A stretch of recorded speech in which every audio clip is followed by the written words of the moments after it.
Hey everybody, and welcome to the first evening of Venerable George's visit.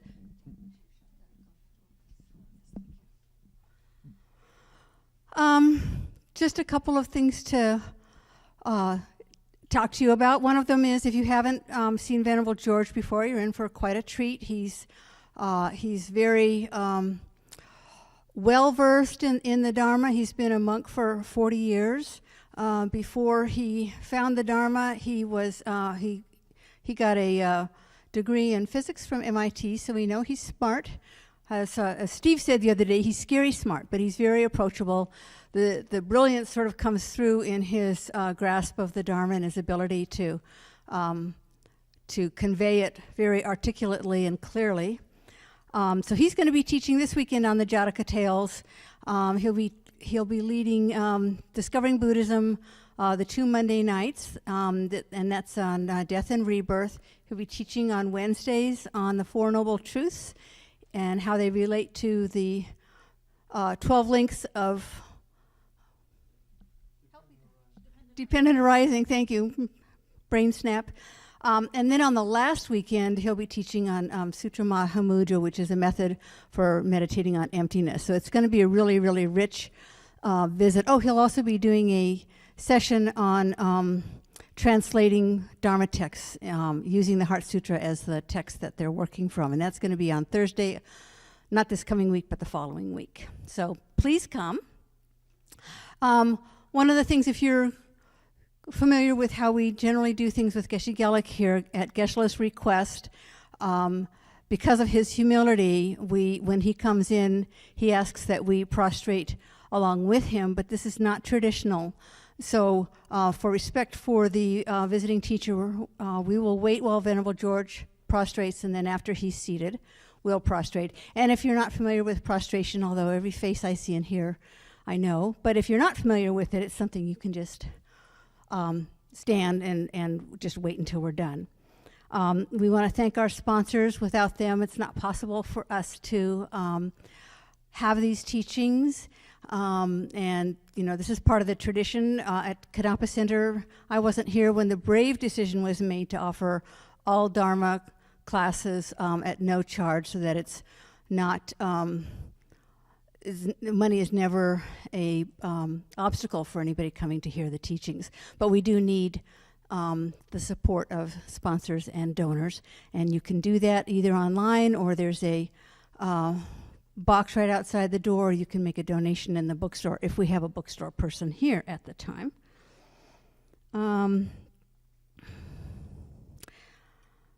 Tomorrow, if you're coming, tomorrow and Sunday, bring your lunch to have during the break. There isn't really enough time to go out for lunch and come back. And then also, we need volunteers when you're here to help with things like setting up offering bowls and taking them down. And then the last thing is for Sunday, don't forget that we have daylight saving coming to an end Sunday, which means actually that you get an extra hour to sleep. So, you know, at 10 o'clock, turn your clock back to 9 o'clock, or else you'll come in here when everybody's meditating. So don't forget that. Oh. Okay, but I don't think it comes here. There's a marathon, but so some of Hillsborough will be closed, but it'll affect maybe the Strevels, but I don't think it even affects me, and I'm near Meredith College, so, and it won't come all the way out here, so I don't think it'll affect too many people. And with that, we'll just, is he here? Yes. Okay, so we'll be ready to wait for him to come in.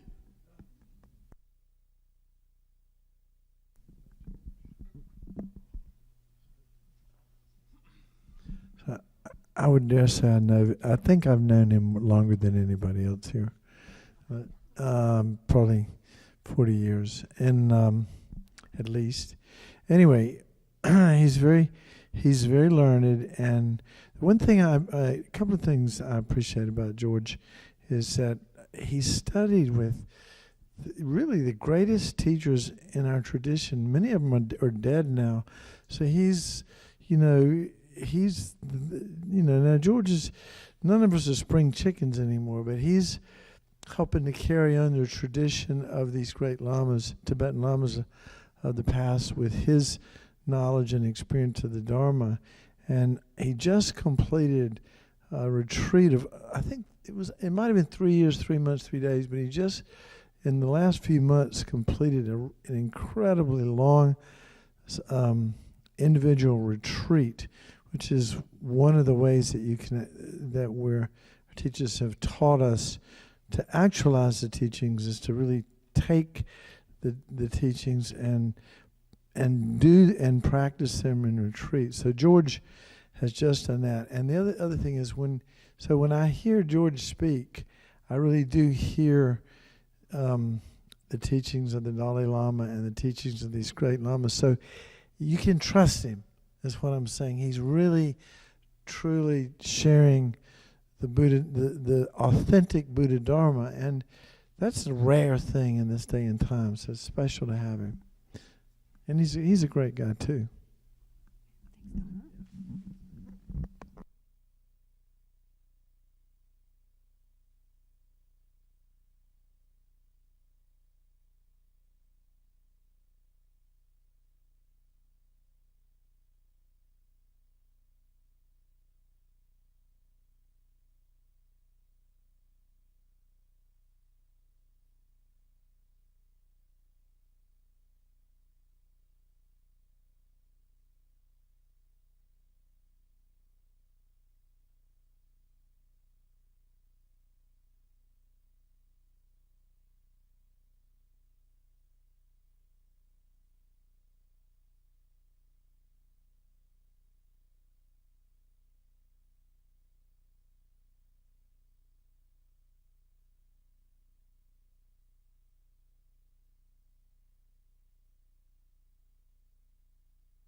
Please turn to page 98 in your gold prayer book,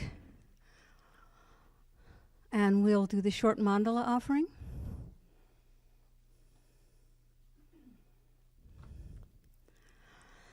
Saji Pu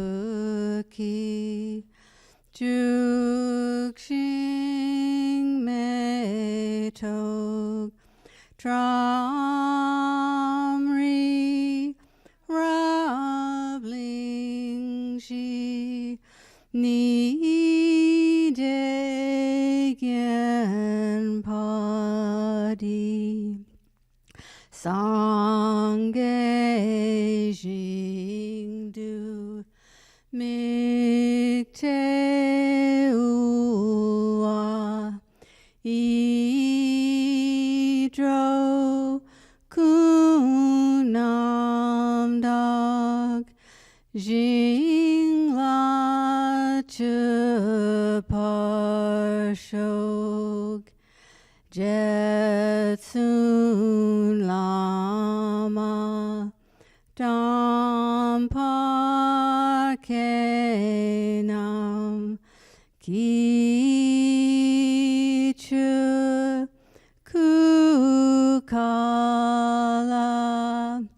Kense Chudzin Trig Jitar Tsampe Dulce Zima Lazab Gechuki Charpawab Tu Sol Idam Guru Ratna Mandala Kam Niryatayami.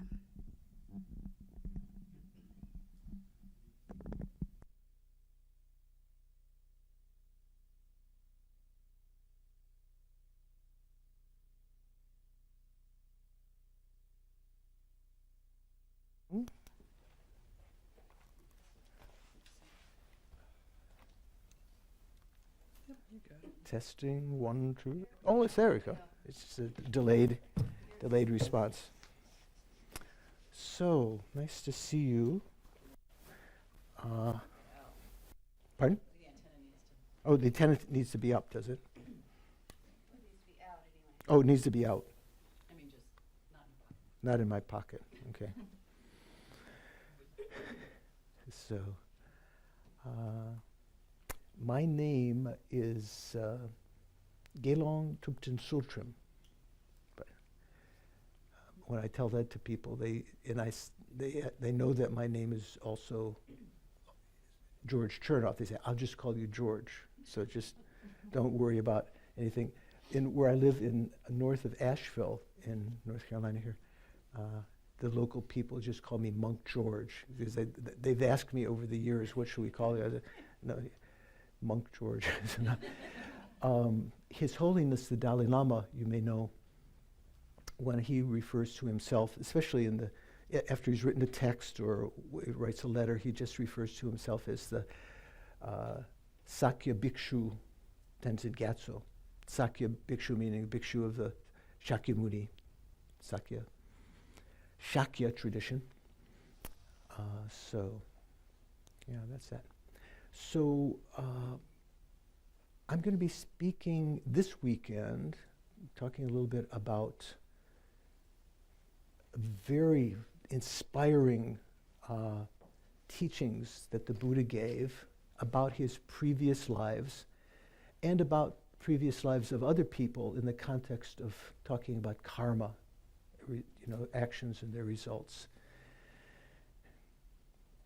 I mentioned very inspiring because last year I finished a little retreat in my cabin. It was tried to do a 3-year retreat in my baby way. And during that retreat, there were many different elements. I would meditate. I would do the Lama Chopa puja. Do you know Lama Chopa? Maybe you call it Guru Puja, Lama Chopa, same, right? Guru means Lama, Lama means Guru. Chopa is puja. And in that, there's the seven-limb prayer. You've heard the seven-limb prayer? If I were to ask you, you guys have been around. I see some gray hairs here, so you'd know the 7 limbs. One of the limbs is rejoicing. And as our teacher, Lama Sopa Rinpoche, often pauses at that point sometimes for 20 minutes. Sometimes people don't know what's going on. What did he stop? Is he sick or what? And to meditate, to rejoice, because it's one of the quickest ways to accumulate merit, very powerful ways to accumulate merit. So when I recited that verse in the Lama Chopa, it's just one verse on rejoicing, I would read, one of the stories from the Jataka Tales, or these other compendiums that I'll explain, and just so moving, So I wanted to share some of that with you this weekend. To begin with, let's spend just a moment or two calming our mind. I think was it a good financial report? Was it a financial report? Sunday. Oh, Sunday. I was going to say, I was wondering whether your minds are agitated or relaxed. Like if there was a surplus, maybe we didn't have to meditate or something. Just joking. So sit comfortably for a minute. And is mentioned in many, many sutras when the Buddha, at the beginning, they said the Buddha was residing in this town or that town and with so many monks and bodhisattvas, and he went out for pintapat, for alms. And he came back, sat down, ate his food, washed his feet, sat down in the cross-legged position and placed his attention on the breathing in front. So this our by emulation, what we can try to do. Watch, be aware of your breathing for a few moments just to calm the mind. In so doing, let go of all other thoughts.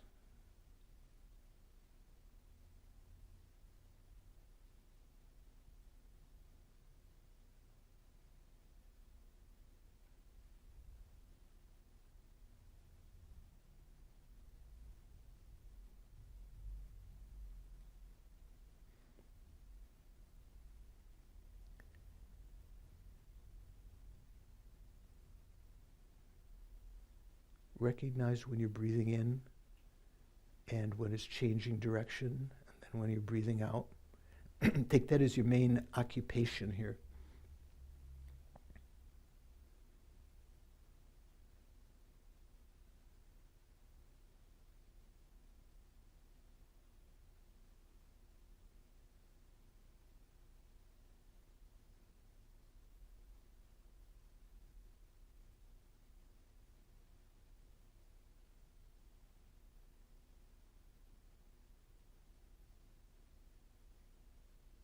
Relax your body. More difficult is to relax the mind. Remind yourself you don't have to think of these other things. You don't have to follow them, thoughts in your mind.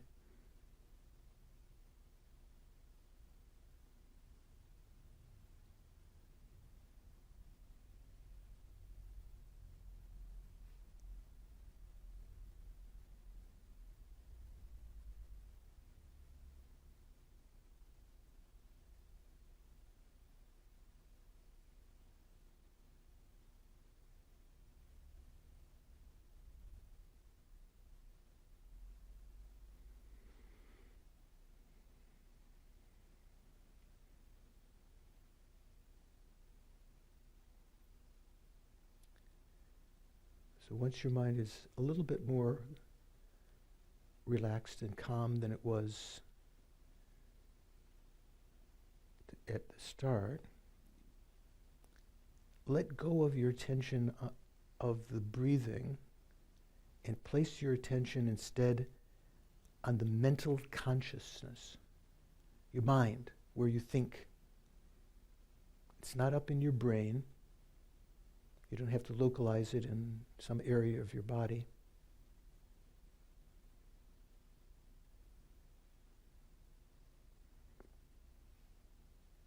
At first glance, the way to get an understanding of the mind is just to look at its content. Just watch what you're thinking, what images are coming to your mind, what your mind is paying attention to. Your mind may be paying attention to some pain in your body, or maybe you feel hot or cold, or you have a headache or something.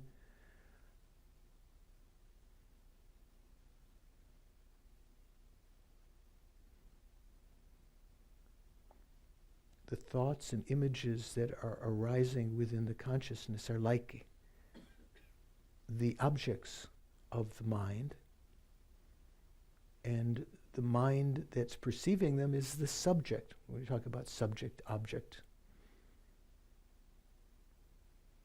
it's knowing them.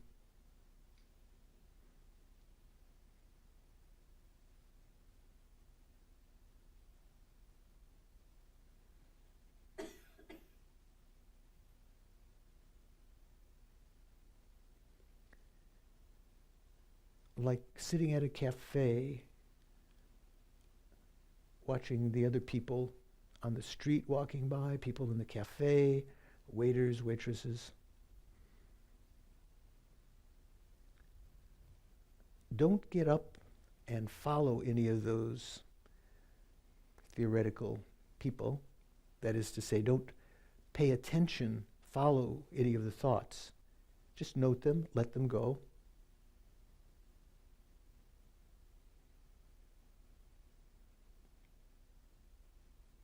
See if you can perceive a certain clarity or spaciousness of the mind within which those thoughts are arising.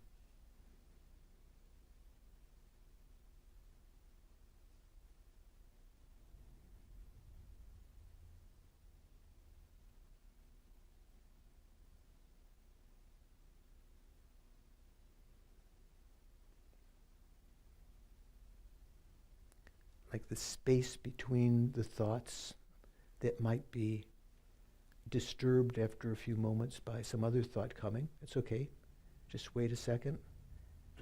When a moment of quiet appears again, just focus on that. Try to hold that. Keep other thoughts from interfering, intruding.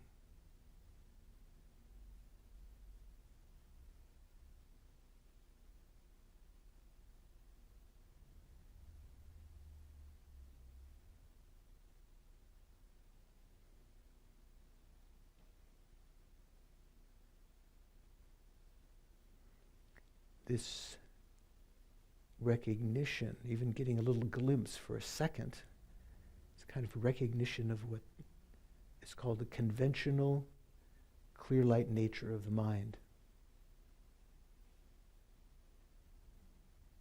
His Holiness the Dalai Lama refers to it as our conventional Buddha nature.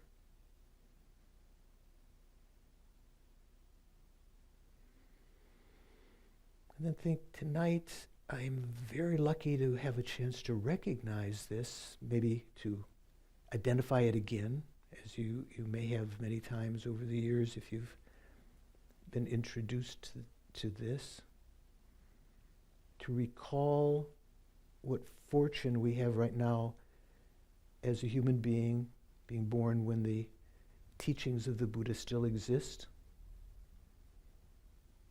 not experiencing the uninterrupted suffering of the hell realms or the spirit realm, the pretas, the fear and ignorance in the animal realm.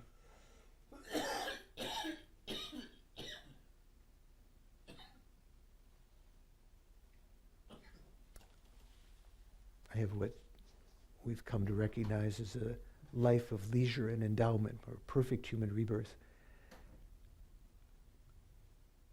Tonight, I'm going to try to make use of that, not just for myself alone, to heal myself in a deep way, but I'm going to listen to the teachings in order to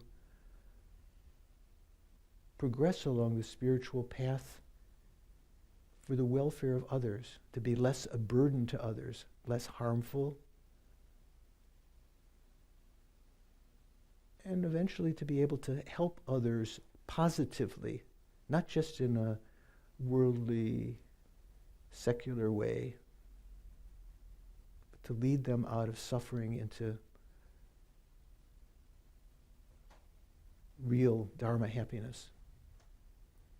I'm going to listen to the talk tonight on the life stories of the Buddha, the Jataka Tales,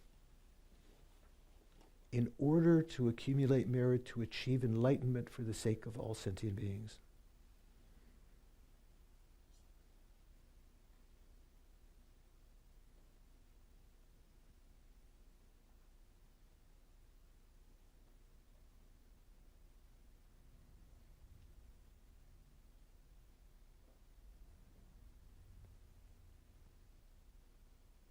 Try to set that motivation.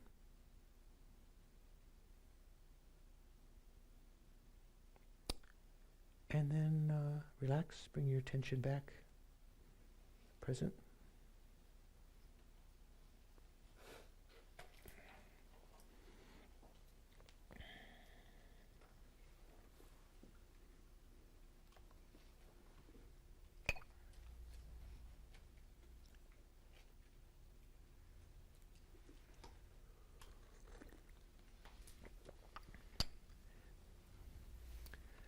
You've undoubtedly done the identical meditation or similar meditations many times before, most of you.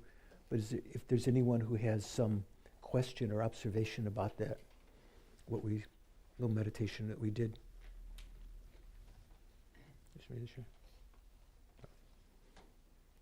Susie was you were just scratching your ear. Okay, I thought you were. I liked it.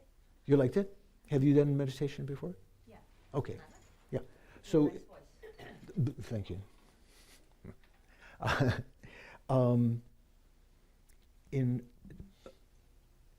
Not next weekend, but the weekend after, there will be another weekend seminar, and I'll be talking about the subject called Mahamudra, where we will delve into this meditation in much more detail.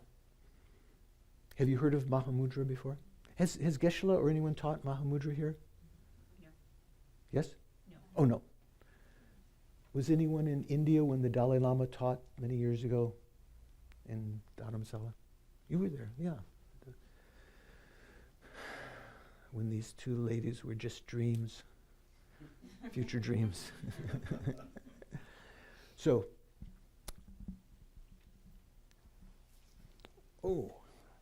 forgot to bring something, but it doesn't matter. We're the Kadampa Center here. And do you know who the Kadampas were? Who were the Kadampas? Who can I ask that looks like they don't want to answer? Yeah. Who are the Kadampas? I think they were Buddhists who believed in a lot of academic study, Oh, that's interesting. as trying to closely follow what Buddha actually taught. It's interesting. I would say, now I'll take it from there. He's hummed a few bars, now I'll fake it. I would say the Kadampas were the followers of the teachings of Atisha, whose beautiful statue, Rupa, I've recognized here. I wouldn't have considered them, like as a main categorization of them, or as ones who were very interested in study, although they were. You know what kadam means? Do you know, what does kadam mean? Take each word of the teaching as a path. Something like that. Ka is honorific for speech. Like the Buddhist teachings, probably, I'm not sure which side is the kangyur and one is the tengyur, or you just have the kangyur here? Yeah, both. So ka in kangyur, the ka is the same in kadam, sort of like honorific for speech. Dam means to be bound by. So someone who takes the speech is bound by the speech of the Buddha and one's gurus and so forth. So yeah, so a kadampa, the pa at the end makes it into a follower, like er at the end, someone who follows the speech of the Buddha. So the Atisha, when he came to Tibet, probably you've heard this story many times. I'm not going to tell in detail, but he himself was a great scholar and practitioner, and he wasn't satisfied with that. He had some indications from different signs that he wasn't quite all he thought he was. And so he went off for 13 years to Indonesia to study with a great being there who he had heard about on the subject of bodhicitta. And that was an epic event in his life. 13 years, can you imagine? He came back and was invited to Tibet, and he spent the last part of his life. I believe he passed away in Tibet. And because he was such a charismatic teacher, such a pure teacher who reformed the Buddhism that had been brought to Tibet several hundred years before that, at the time of the Tibetan kings, his followers created a new movement that they called the Kadampa tradition. So there were, now, this gentleman, what is your name? David. You're not sure? Okay. I thought it would be more affirmative. Maybe you were wondering I wanted your Tibetan name or something. So of the Kadampas, there were some who were scholars. You know what those were called? There are three lineages of Kadampa tradition. Do you know what the scholars are? The follower, I'm not sure how it's translated. Maybe the followers of scripture. We'll look up later. Then there were those who were followers of the teachings that Atisha gave, condensing the path. They call it kind of Lam Rimpas. And then there were those that were followers that were very simple practitioners that didn't want to do a lot of study or even study the Lam Rim. They were the followers of the oral advice. But all of them took as their core curriculum 6 texts. They're called the 6 core texts of the Kadampa tradition. And then you've probably heard this also. This is just beginning. So I'll ask you, who can tell me what those 6 texts were, or are? Do you know? Okay, that gentleman? You look familiar. Are you an old student? Yeah. He's new. Okay. You look familiar. So I was thinking I'd throw that to you. Anyone know what the 6 core texts were? Well, just to sort of like a spoiler, the Jataka Tales, the Jataka Mala, one of the texts we'll be reading, was one of them.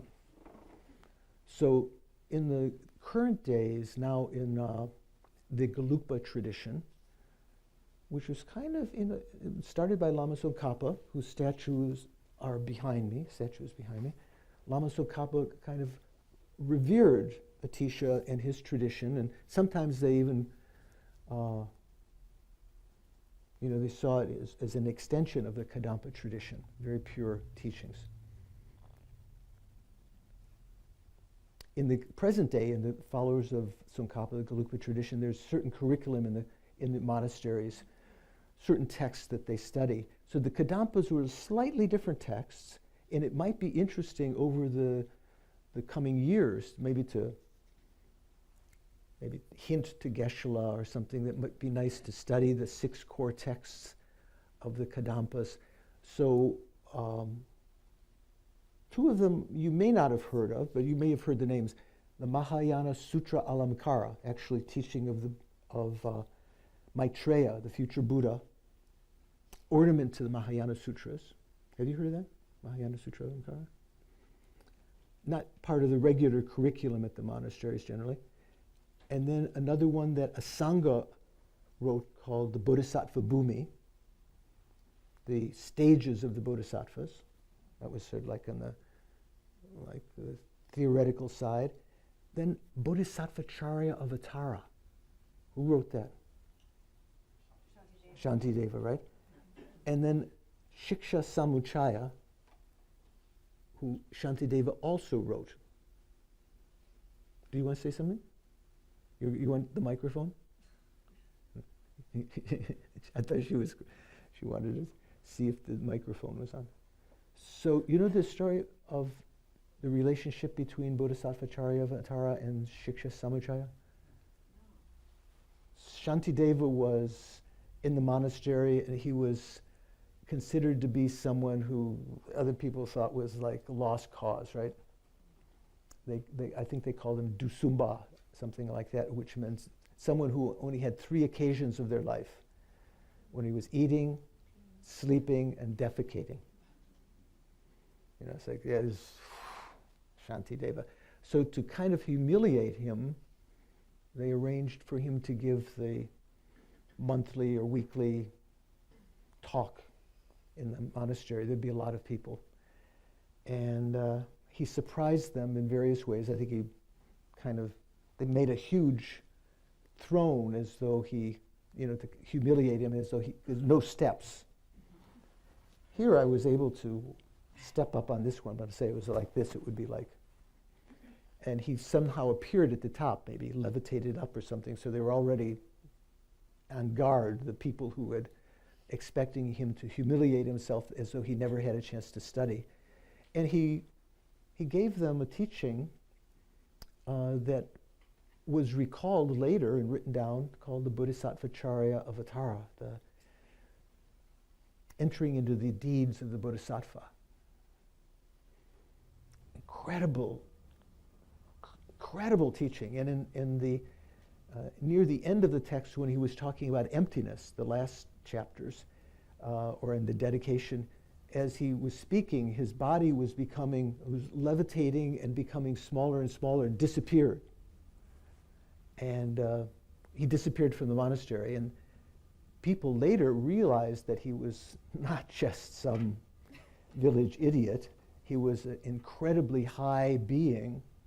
When he was sleeping, maybe he was practicing the completion stage of highest yoga tantra.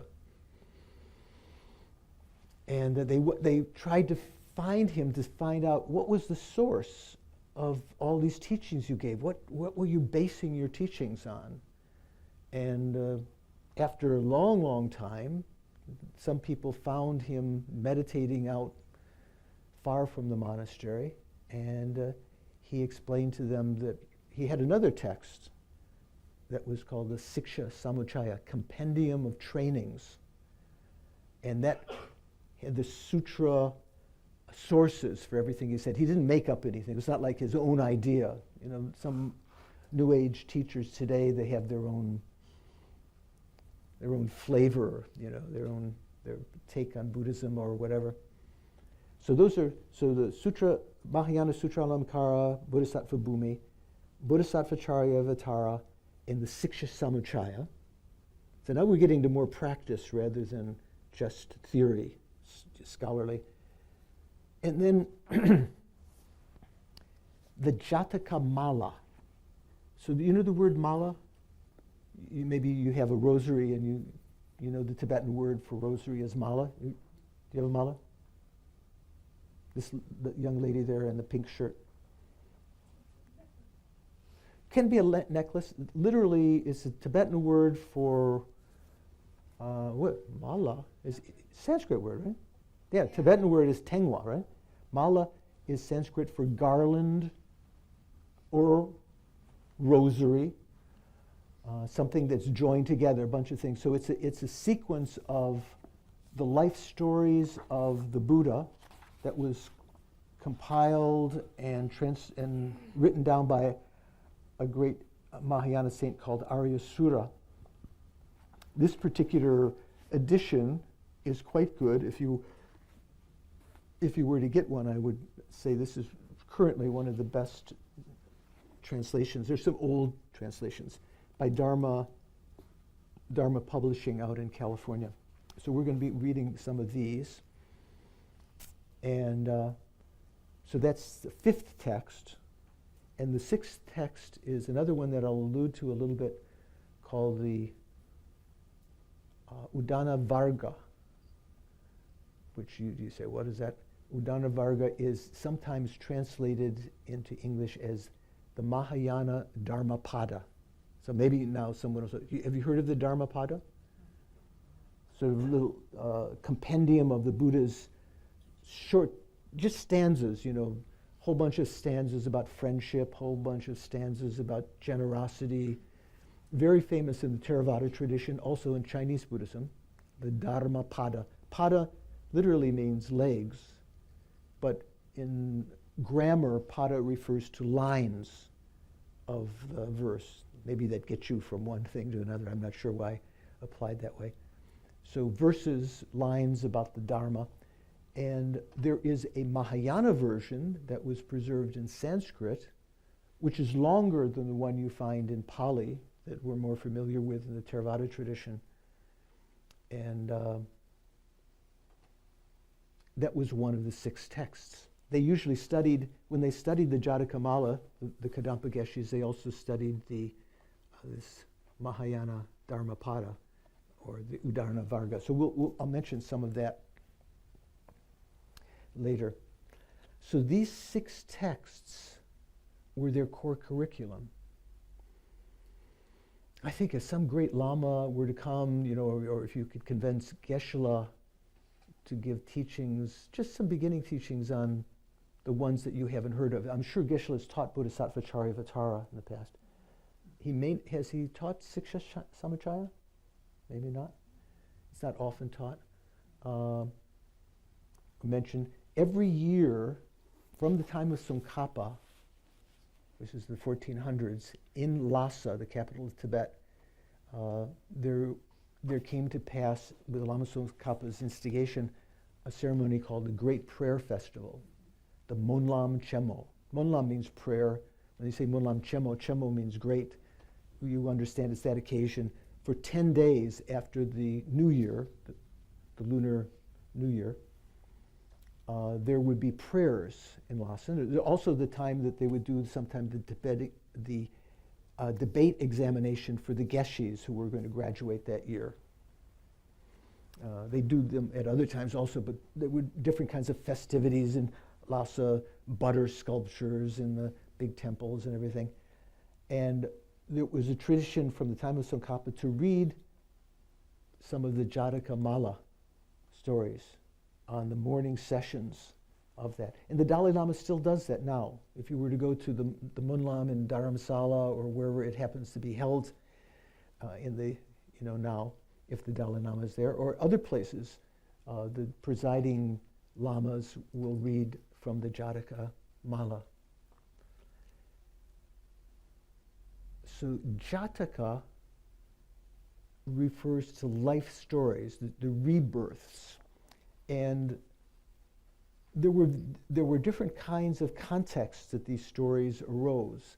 Sometimes something would happen and the disciples of the Buddha would ask him, what was the cause of something happening now karmically? How did it come about that this was happening, a strange event? Or they would ask about the Buddha's previous lives. So I'm going to start with reading one right now.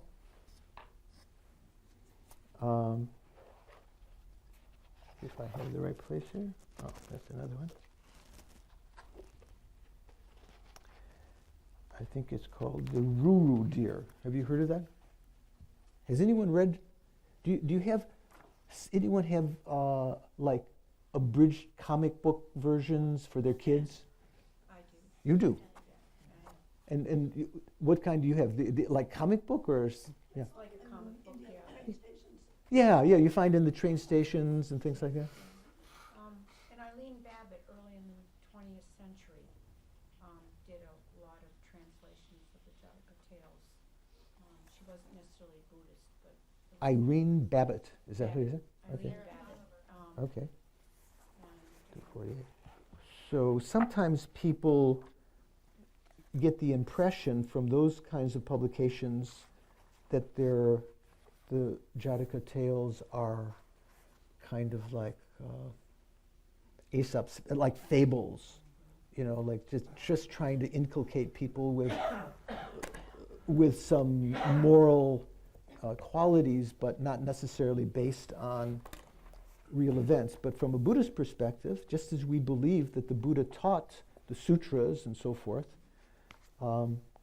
we believe that these things actually happen. So this one is very nice. This edition has drawings. I don't know if you can see from where you are. There's a deer and some fellow on the clinging onto the deer. So you'll understand that from the story here. Can I continue? Anyone have a question? Where we are? Maybe anyone lost? No, okay. The ruru deer. And they all begin with a little aphorism at the beginning, kind of hinting at the events coming, that says, "It is not their own, but others' suffering that the virtuous cannot bear. To the open-hearted, no suffering exists but that of others." Even that almost brings tears to my eyes, you know. Do you understand that English? Does that sound too complicated, girls? You don't understand? It is not their own suffering. And let me put it in the opposite way. The virtuous cannot bear, virtuous people, good-hearted people, cannot bear other people's suffering. They don't care about their own suffering. Like a fire is in a movie theater. There'll be some people running out, saving themselves, trampling over others, and there'll be some people instead looking around, who can I help? Who needs help? That's what I would call a virtuous, good-hearted person, right? So it is not their own, but others' suffering that the virtuous cannot bear. To the open-hearted, no suffering exists but that of others. It's kind of the Bodhisattva ethos. Once the Bodhisattva lived as a ruru deer in a remote forest, part of a vast wilderness, far from the paths of men. All manner of plants bloomed in their glorious abundance. There's a whole list of things. I won't go through all. I'll just mention a few. Salas, bakulas, piyalas, hintalas, all sorts of different kinds of plants. Stands of kusha grass, bamboo, reeds, other things. And everywhere the creeping tendrils of vines veiled the outstretched branches of the trees. So this beautiful forest. A great many forest animals lived there as well. The ruru, a kind of deer, prishata, and Srimara deer, yaks, elephants, javaya, oxen, buffaloes, and more animals, lions, bears, many more. But the rarest and most unusual of all the animals was one particular ruru deer. So it's a type of deer. His color was as brilliant as pure gold. His soft fur was dappled with spots of every color, shining like rubies, sapphires, emeralds, and aquamarines.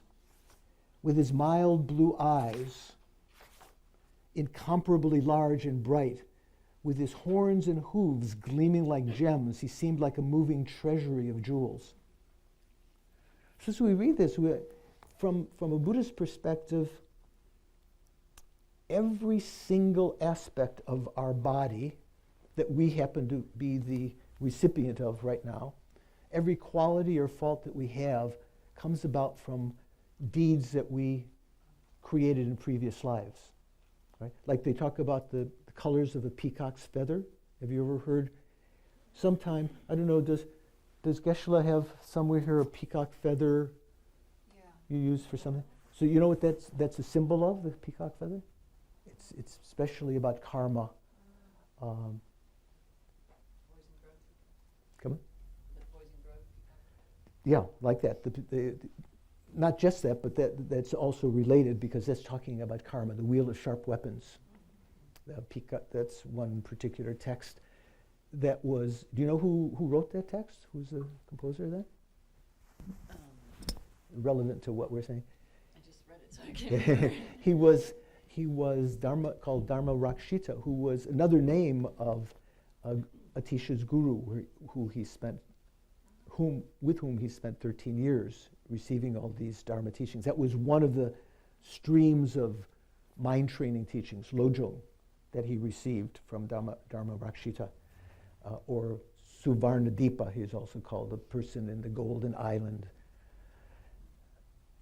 So the peacock feather, sometimes you look at so intricate, and geneticists would explain the origin of the colors, different people would explain. From a Buddhist perspective, every color in there was the primal cause of it, the karmic cause of it was created by that peacock's previous incarnations, karma that they created. So here, the ruru deer's beautiful body, colors, all these meant that he'd created many virtuous actions in the past. knowing his body to be extremely desirable, to be an extremely desirable object, he was a smart deer, and aware of the pitiless nature of man, the Ruru deer frequented only the unknown forest paths. Almost like the sense of yogi or yogini, that leaves, like Milarepa, leaving the worldly chaos to be away from those interruptions. His keen intellect led him to avoid places made unsafe by hunters with their traps, nets, snares, holes covered with twigs, baited with grain. He kept away from that. He taught those animals who followed him to avoid such places also, leading them like a father and a teacher. Would not any creature longing for happiness honor such great beauty combined with such fine intelligence and such wonderful behavior? It's said that bodhisattvas have such elevated accumulation of virtue that they don't have to take rebirth. In fact, by just the sway of karma, when they reach a certain level, they won't take rebirth in the lower realms, which includes the animal realm and spirit realm and hell, but they will take rebirth there out of their own volition, their own choice, making prayers to be born there. So sometimes, this is kind of an example in one of the Buddha's lives, before he was Buddha, when he was on the Bodhisattva path, when as a Bodhisattva he took rebirth as this animal, knowingly. It's not like he got trapped down there, right? And he leading the other animals. Now at one time in that wild part of the forest, the great being, this is referring to the Ruru deer, the Bodhisattva, heard cries for help from someone who had fallen into a river swollen by the rains. Carried away by the swift current, a man was crying out, "Help me! The river is carrying me off. There's no one to help me, no boat to save me. Quickly, my arms are so tired, I'm sinking. There's no shallow place. Help me, there's no time to lose." These piteous cries of distress struck the Bodhisattva to the core. As he rushed through the thicket, he called out the comforting words he had used in hundreds of past lives to banish fear, grief, sadness, and fatigue. Even now, living as an animal, he succeeded in saying repeatedly and loudly in a human voice, "Do not be afraid. Do not be afraid." Can you imagine this person hearing the deer speaking in a human voice? When the deer came out of the forest, he saw the drowning man in the distance, like a precious gift borne along by the river. Precious gift? For some of us, like, oh, what a burden. Oh, gosh. Maybe feel some compassion, but, you don't want to get involved in this. You ever see something like that? You don't, it would be true. Yeah, we don't want to get involved. It's just too messy, right? Too much suffering going on. But to him, it was like a precious gift borne along by the river. A brave warrior attacks a hostile army. The deer, as a brave warrior attacks a hostile army, the deer plunged into the swiftly flowing river, the thought of rescue more important than his own life. "Hold fast," he told the man, who, overcome by fear and exhaustion, still managed to climb onto the Ruru deer's back. Despite the added weight of his burden and the violence of the current, the deer's extraordinary nobility gave him the strength to reach the riverbank. Once safe on the shore, his pleasure at having saved the man was so great that he felt no weariness. He warmed the man's cold limbs with the warmth of his own body and then pointed the way out of the forest to the man so that he could go back to his home. Nobility. I like sometimes when people ask questions about what they should do. Sometimes people go to Geshe-la, I'm sure, to make divinations. What should I do? Should I do this or that? I like that word. I think try to do the noble thing. Do that which you will not regret later, which you will feel some satisfaction with later, like we were talking in the car about now, grandchildren or people in the future. How could you have ignored the environment, or how could you have done these strange things, lacking nobility, just thinking of the temporary gain? The extraordinary help the deer had provided, unusual even from the closest of friends, right, touched the man deeply, and the beautiful form of the Ruru deer intensified his admiration and respect. Bowing his head to the deer, he said, "Neither kin nor childhood friend would have been capable of the action you have just performed for my sake. My life is yours. If it could be used to bring you even some small benefit, I would be deeply honored. Whatever you would have me do, I would do to repay your kindness." It's a tradition in the East, or even Arab countries or China, that if you save someone's life, they feel like they're your servants, sort of like. The Bodhisattva replied respectfully, so that means the Ruru deer in this guise, "Gratitude is never to be wondered at in the virtuous, as it proceeds from the very nature of the Dharma." So I'm not surprised, in theory, I'm not surprised at your gratitude, because you're apparently a virtuous person to say that. But nowadays, the world is so corrupt that even gratitude is considered a great virtue. Even to be thankful, thanking someone is considered to be virtuous. Therefore, I ask only one thing of you. Do not tell anyone about the marvelous animal that rescued you, namely me. My beautiful form makes me too desirable a prey. As a rule, people's hearts filled with greed have little mercy or self-restraint. And so, take care to guard your own virtue and my life as well. And remember, treachery to friends can never lead to happiness. Prophetic from what we'll see in the coming pages here. So this person has been saved from certain death by the Ruru deer, offered his life to him, and the deer said, "No, that's okay, but just don't tell anyone about having met me, and practice virtue. Do not be angry because I speak so bluntly. I am but a deer, unskilled in the deceitful human art of diplomacy." Oh, what do they say now, young kids? Snap? Do you say snap? Do you ever say that? I heard that on some TV series I watched once. I had to look it up in the dictionary. So it kind of means like, "Oh, wow," something like that. Do you know? Have you ever heard that?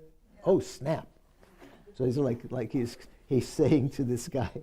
Do you ever say that? Oh, snap! Maybe that's. I don't say it, but I've heard it. You heard it. Your sister? Do you ever heard? Yeah, I've heard it. Okay. Oh, snap! Now, it doesn't say that here. I'm just saying.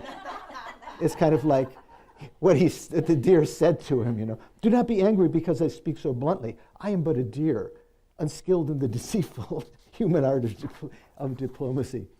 Indeed, the clever and talented who feign honesty, who pretend to be honest, are precisely those who bring even the sincere under suspicion. So you will make me happy simply by doing as I have asked." The man promised to protect the deer, and after bowing and circumambulating the great being, set out for home. Have you ever heard of that? Someone circumambulating another person? We have the stupa here that we can circumambulate. Do you know what that means, circumambulate? Circum means around, ambulate means walk. So in various times, one met a great being, you might actually circumambulate them out of respect, almost like trying to create some connection with them, like tying them so, "Oh, you're so great." Now, it so happened that the queen of that country was endowed with the power of prophetic dreams. Her dreams would sometimes foretell the future, would be like prophecy. whatever she dreamt, no matter how extraordinary, always came to pass. At that time, one morning, about daybreak, she dreamt of the ruru deer, sparkling with the brilliance of a heap of jewels. The deer, surrounded by the king and his assembly, stood on a lion throne preaching the Dharma in an articulate human voice. This was in her dream, prophetic dream, right? Fascinated by this vision, the queen awoke only when the drums were beaten to arouse the king. When you stay with Dad, are there drums in the morning to wake him up? What does he use? Alarm clock or music? What does he wake? Alarm clock. Some people have like music play to wake them up. In the royal court, can you imagine that? You know, the drums slowly at first to get the king up. So, fascinated by this vision, the queen awoke only when the drums were beaten to rouse the king. As soon as she could, she ventured to the king's apartments, where the king received her with the honor she deserved as well as with sincere affection. Her bright eyes wide with wonder, her lovely cheeks flushed, her voice trembling from happiness, the queen presented the king with the account of her marvelous dream. "My lord," she said at the end, "please try to find that deer. Its beauty will make your palace as resplendent as the sky, which sparkles with the constellation of the deer." In Indian astrology, they're different. They have different names of constellations. One of them is called the deer. So that's what she's referring to. "Somewhere in this kingdom exists a deer with the skin of gold, its coat spotted with many colors shining like hundreds of jewels. This deer is celebrated in the sacred texts." Oh, wait, I skipped a paragraph here. "The king knew from experience to trust his wife's visions. Partly to please her, and partly to satisfy his own desire, he ordered all his huntsmen to search for the ruru deer. A proclamation was also made in his capital day after day." And this is the proclamation. "Somewhere in the kingdom exists a deer with skin of gold, its coat spotted with many colors, shining like hundreds of jewels. This deer is celebrated in the sacred texts, and some have even seen it. Whoever can reveal the whereabouts of that deer to the king will be provided with 14 acres and 10 lovely women."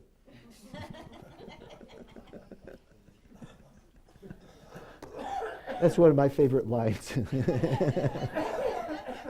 14 acres and 10 lovely women. And bounty. And the man who had been rescued by the Bodhisattva heard the proclamation day after day, again and again. Remember, he promised not to tell. But he's not a noble man. He was a poor man, much afflicted by the sufferings of poverty. But he was also a mindful man, remembering the great gift he had received from the ruru deer. Great gift of life, he'd been saved. Torn between greed and gratitude, his thoughts swung between one direction and the other. You know that, we have that too sometimes. So I could do this, but it's not the right thing to do. But the last piece of cheesecake, Don's not looking. Venerable Kanjo's distracted.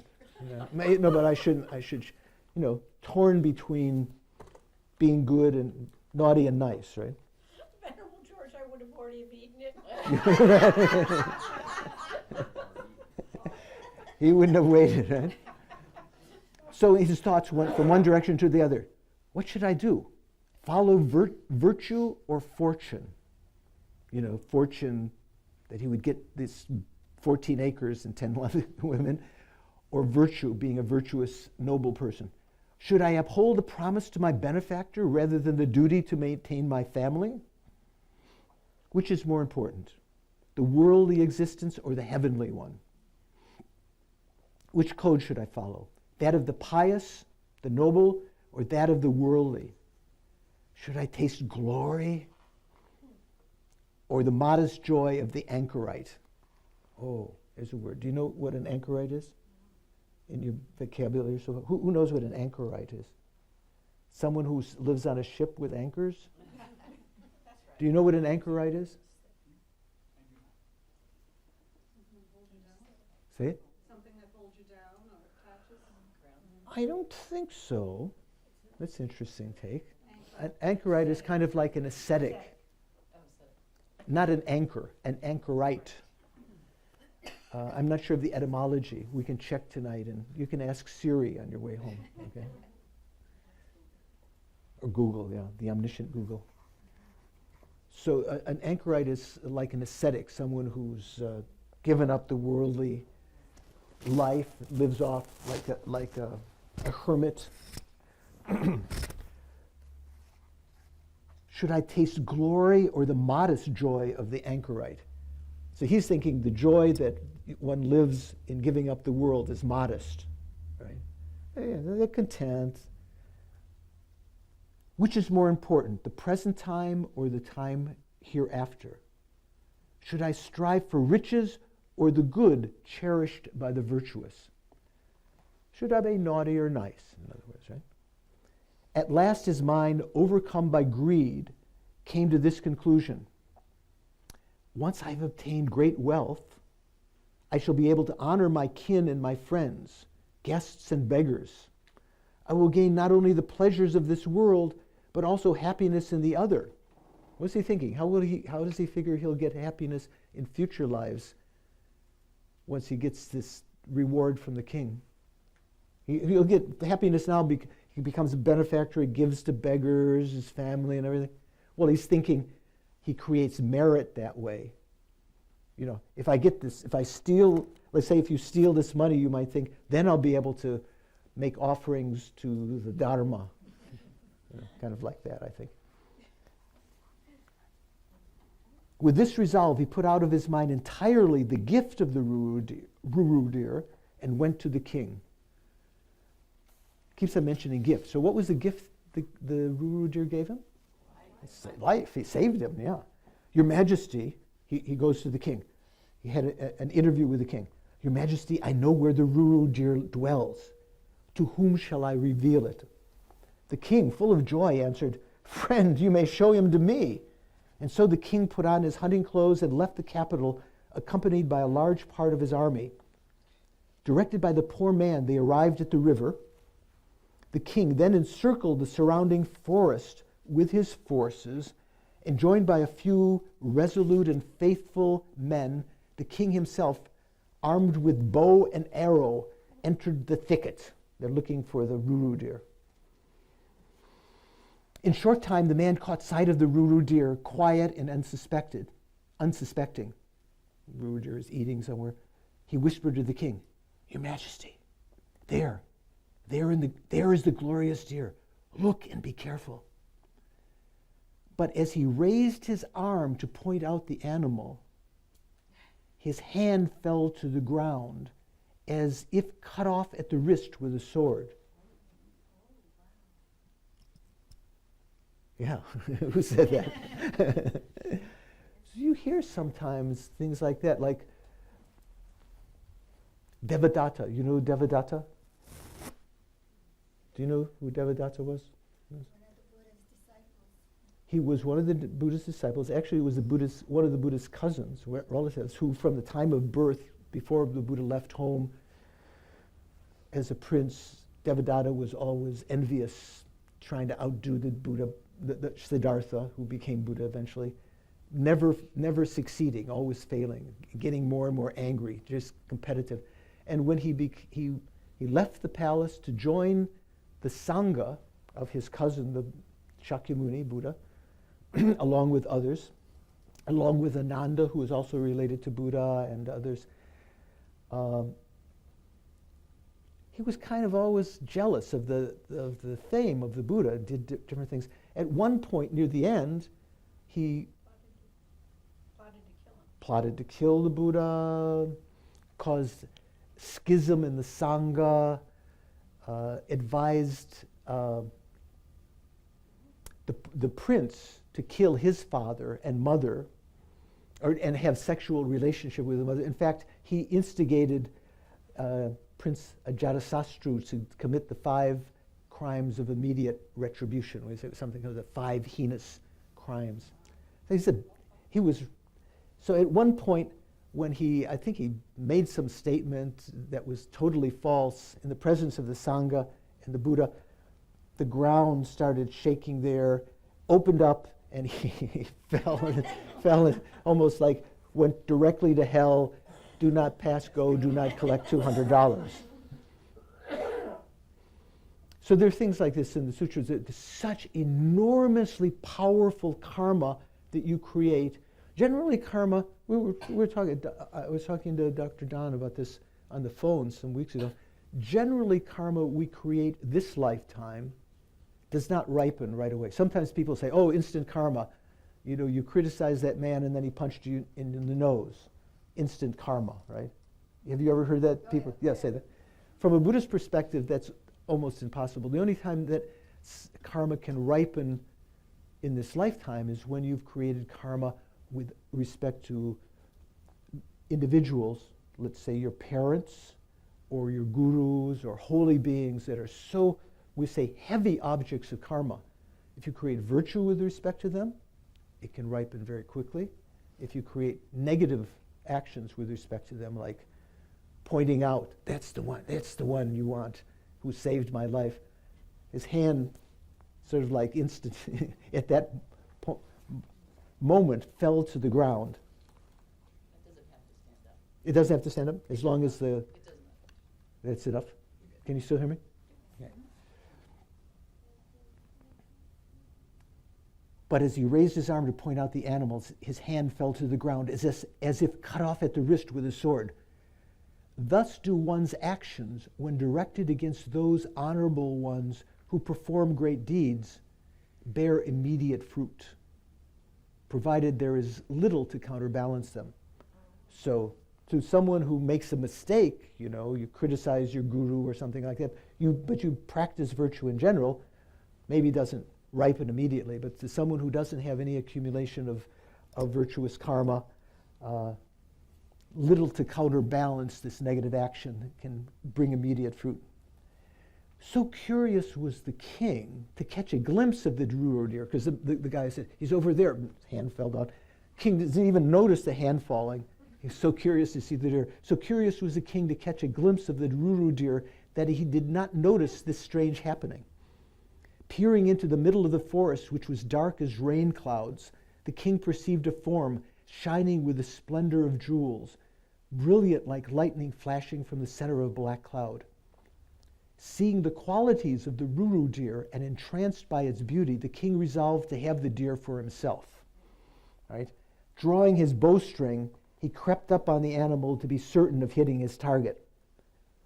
The Bodhisattva, however, hearing the noise of people on every side, already knew that he was surrounded. Seeing the king approached with his arrow ready, he realized there was no escape. In words distinct and articulate, he addressed the king in a human voice. This must have... I learned this in Washington from Jackie Healy's daughter, Felicity. Like when something's amazing, do you ever do that? Is that something kids do? You guys are so conservative. You don't do any, you don't know these. You know. So he addressed the king in a human voice. Stop for a moment, mighty prince.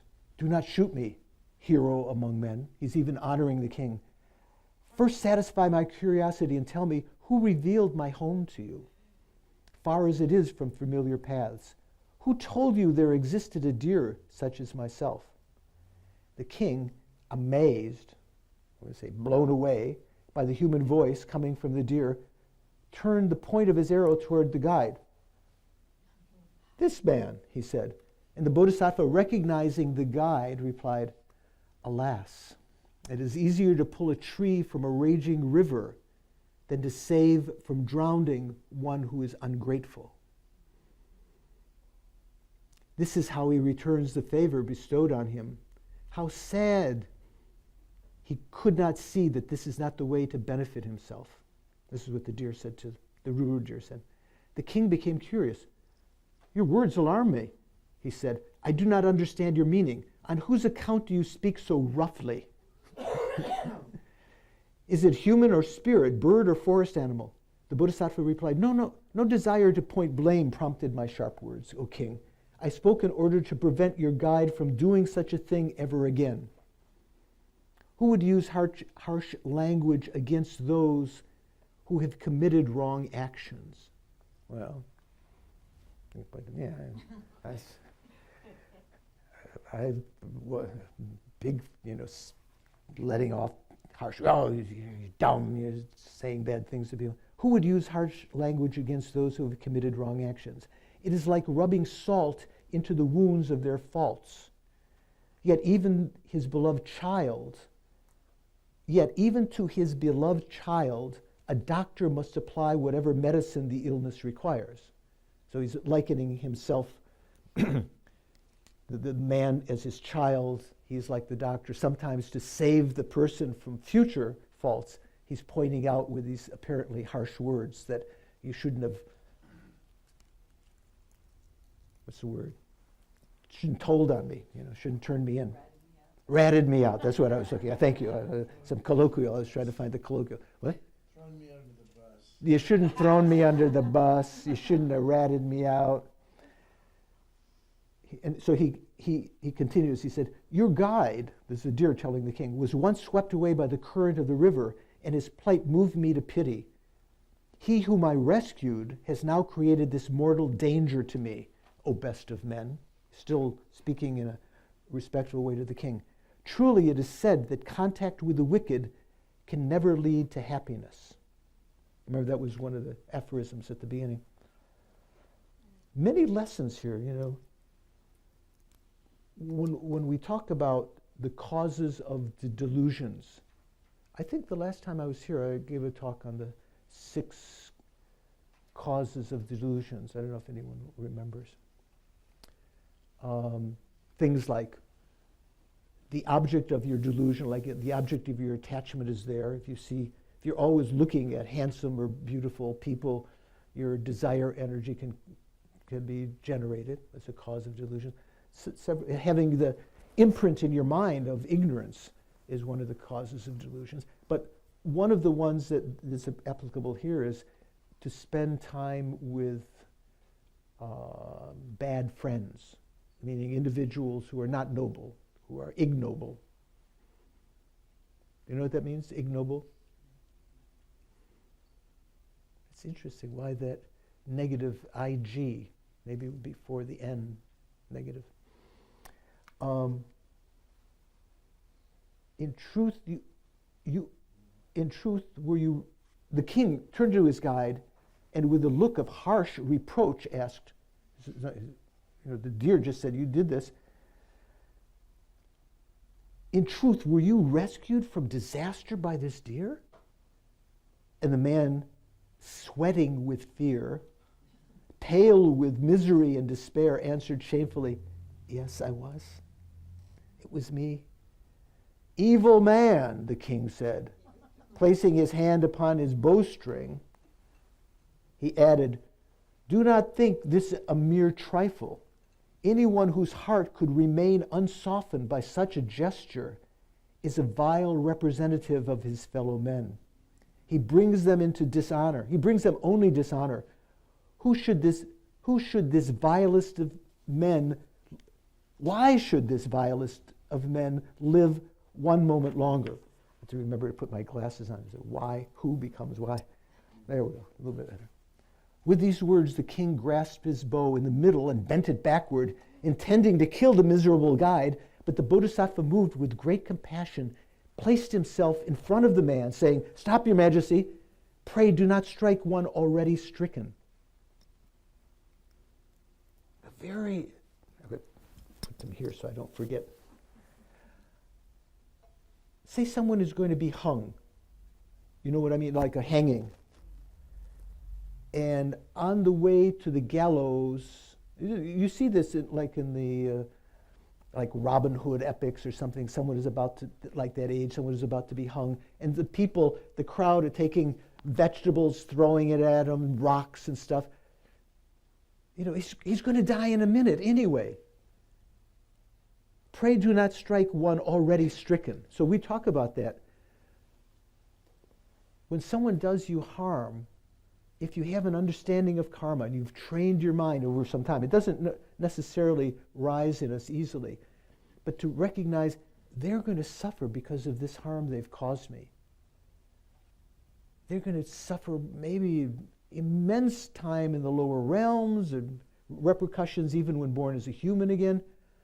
How could I respond to that with heaping on more suffering, like putting in salt in wounds that are already there, or like the people throwing vegetables or rocks at the person about to be burned at the stake or hung or something like that? That's his point. Pray, do not strike one already stricken. When he listened to the enticements of his enemy desire, he's talking about the guide, this is the deer saying, when he listened to the enticements of his enemy desire, at that very instant he was ruined, his good name lost, his virtue destroyed. You know, when he was debating whether he should tell the king where he was or not. Such is the way of the world. Like foolish moths drawn to a flickering light, people are lured to the prospect of riches. Little by little, the suffering they cannot bear erodes their integrity until one day they fall, deluded by their desire. They just give in to the desire. Take pity on this man and restrain your anger. Indeed, if you promised him some reward for leading you to me, give it to him. For look here, I stand with bent head awaiting your command. Wow, this had, such compassion and sincere desire to benefit the person who had caused him such great harm had a powerful effect on the king. The king's heart was converted, and looking with veneration at the revered, he spoke softly.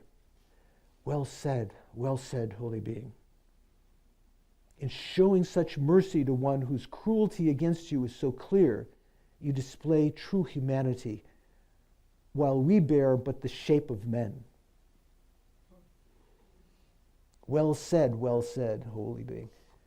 It's a phrase that was common in the time of the Buddha, before the Vedic time.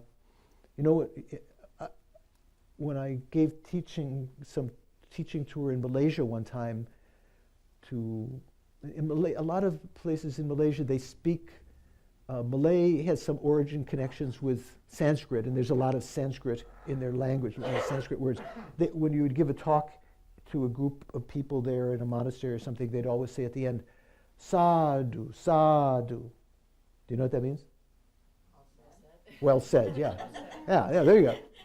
You caught on. You saw the connection. Sadhu, sadhu. Like in the Heart Sutra also, the Buddha rises. Well said, Avalokiteshvara. It is such, it is so.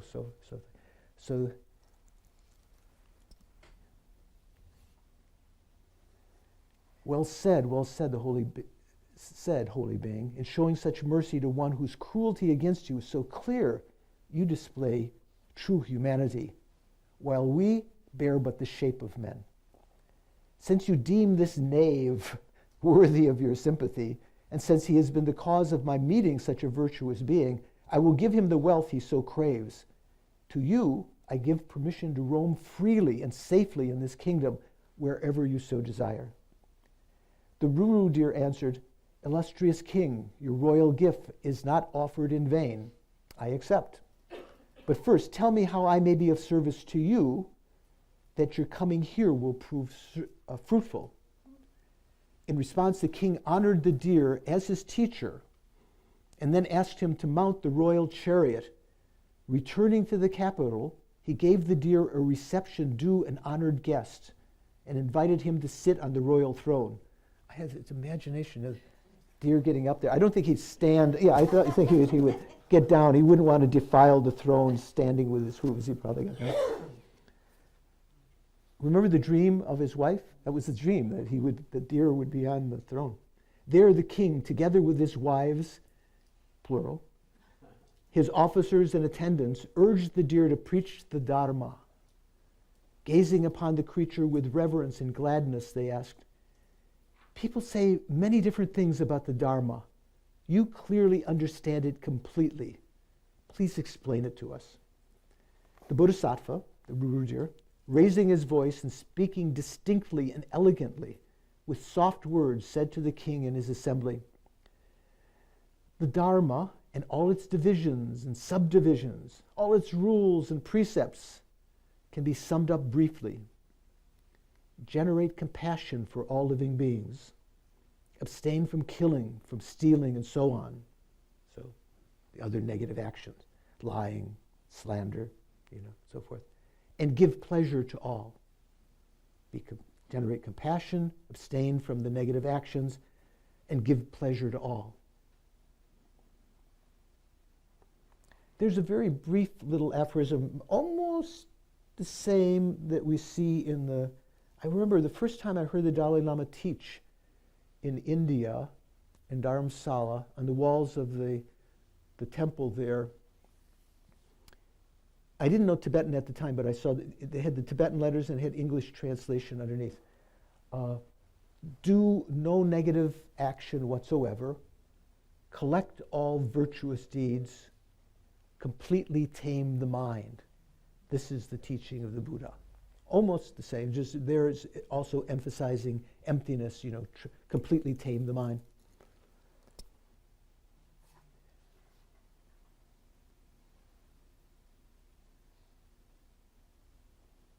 Abstain from killing, generate compassion for all living beings, abstain from killing, from stealing, and so on, and give pleasure to all. Consider, Your Majesty, if through such mercy people treated each other as they would treat themselves, or their families, whose heart would ever harbor wicked thoughts if we treated each other with mercy? The cause of all disturbance is lack of compassion. It corrupts the body, speech, and mind. It harms the family, no less than strangers. The lack of compassion, right? If those who strive for virtue will only remember compassion, only good can result. Compassion engenders virtue, brings about virtue, as a fruitful rain causes the crops to grow. Once impressed upon the mind, compassion destroys the inclination to harm any other, and the mind being pure, neither body nor speech can be corrupted. The desire to benefit others increases with pleasure, and from that pleasure, love, charity, patience, and other virtues flow, bringing tranquility and good reputation. Because of their tranquility, those who are merciful will never arouse suspicion or apprehension in others. Trusted by everyone, they are treated by all as kin. If one's heart is steeped in compassion, no dissension can bring disruption. If one's heart is strengthened by compassion, the mind enjoys sweet coolness, like a clear pool which no passion can agitate, no fire of anger can destroy. So the Bodhisattva here is talking from his own experience, not just mere words.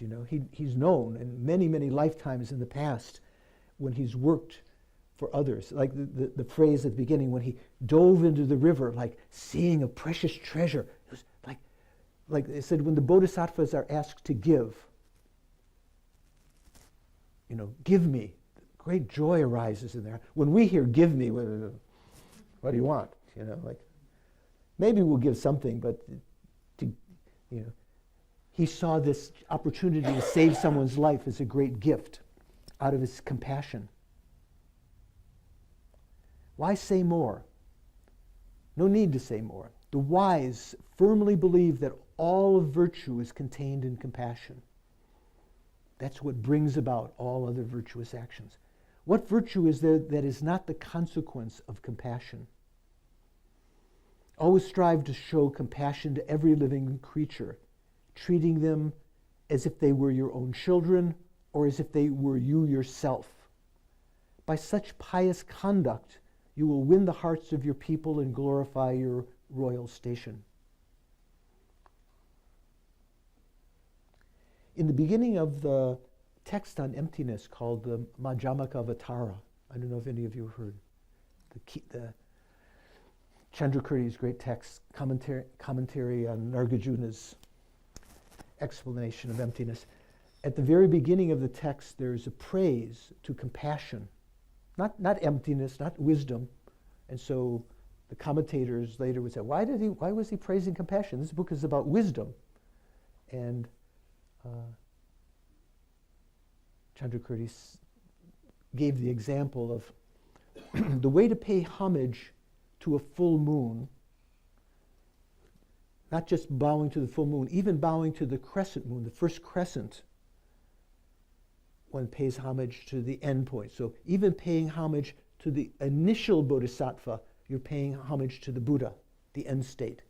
Even paying homage to the main cause of the bodhisattva, compassion, you're paying homage to the omniscient mind, which you aim, which has the qualities of, realizing wisdom and emptiness and so forth.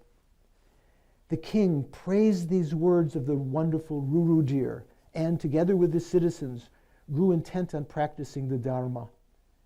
And he granted his protection to every animal and bird throughout the realm. So there was a little aphorism at the beginning. At the end, they give a little summary telling how this story can be used. From the story, one can see how, for the virtuous, no suffering exists except for that of others. That was what we heard at the beginning also. It is this they cannot bear. They do not mind their own suffering. This story is also to be recounted when praising the qualities of compassion and when showing how the truly virtuous will benefit others, even at their own expense. It also treats of the great harm which comes from harming those who are full of love.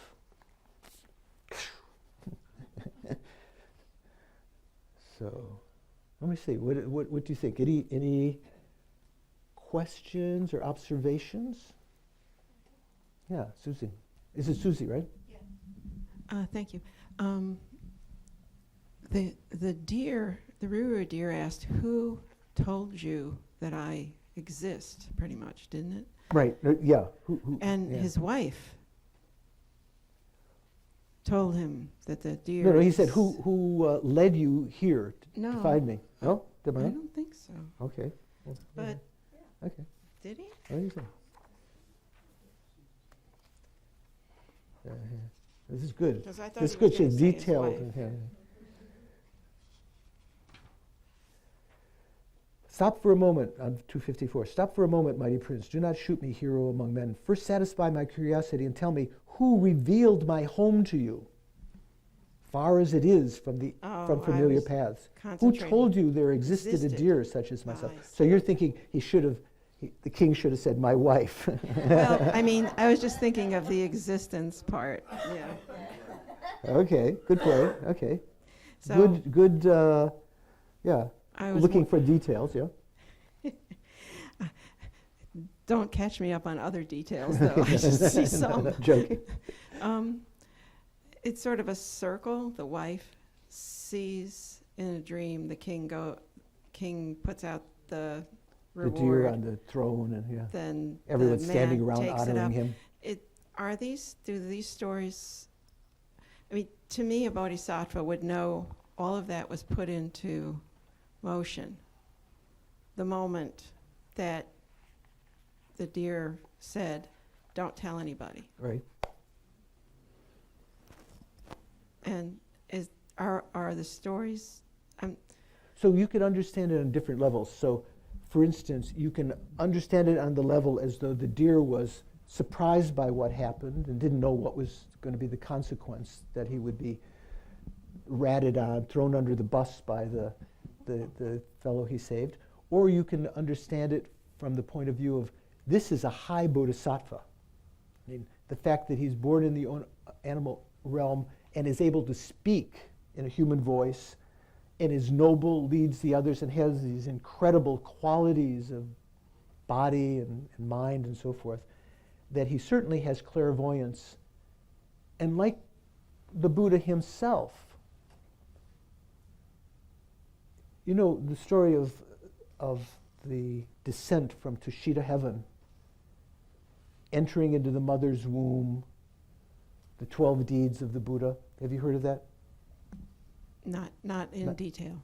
So we say that all universal teachers who come, there may be many Buddhas in the world now, but there's always just one that's considered the main teacher the dispensation, the turning of the wheel of Dharma by the Shakyamuni Buddha in our time, right?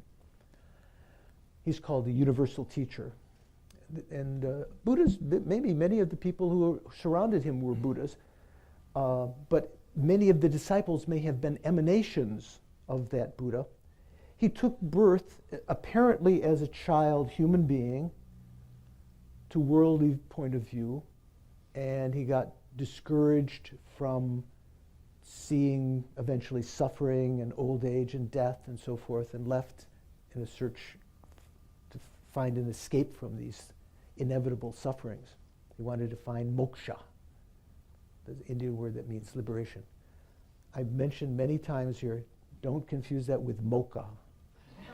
That's something else. Moksha sounds the same. Moksha.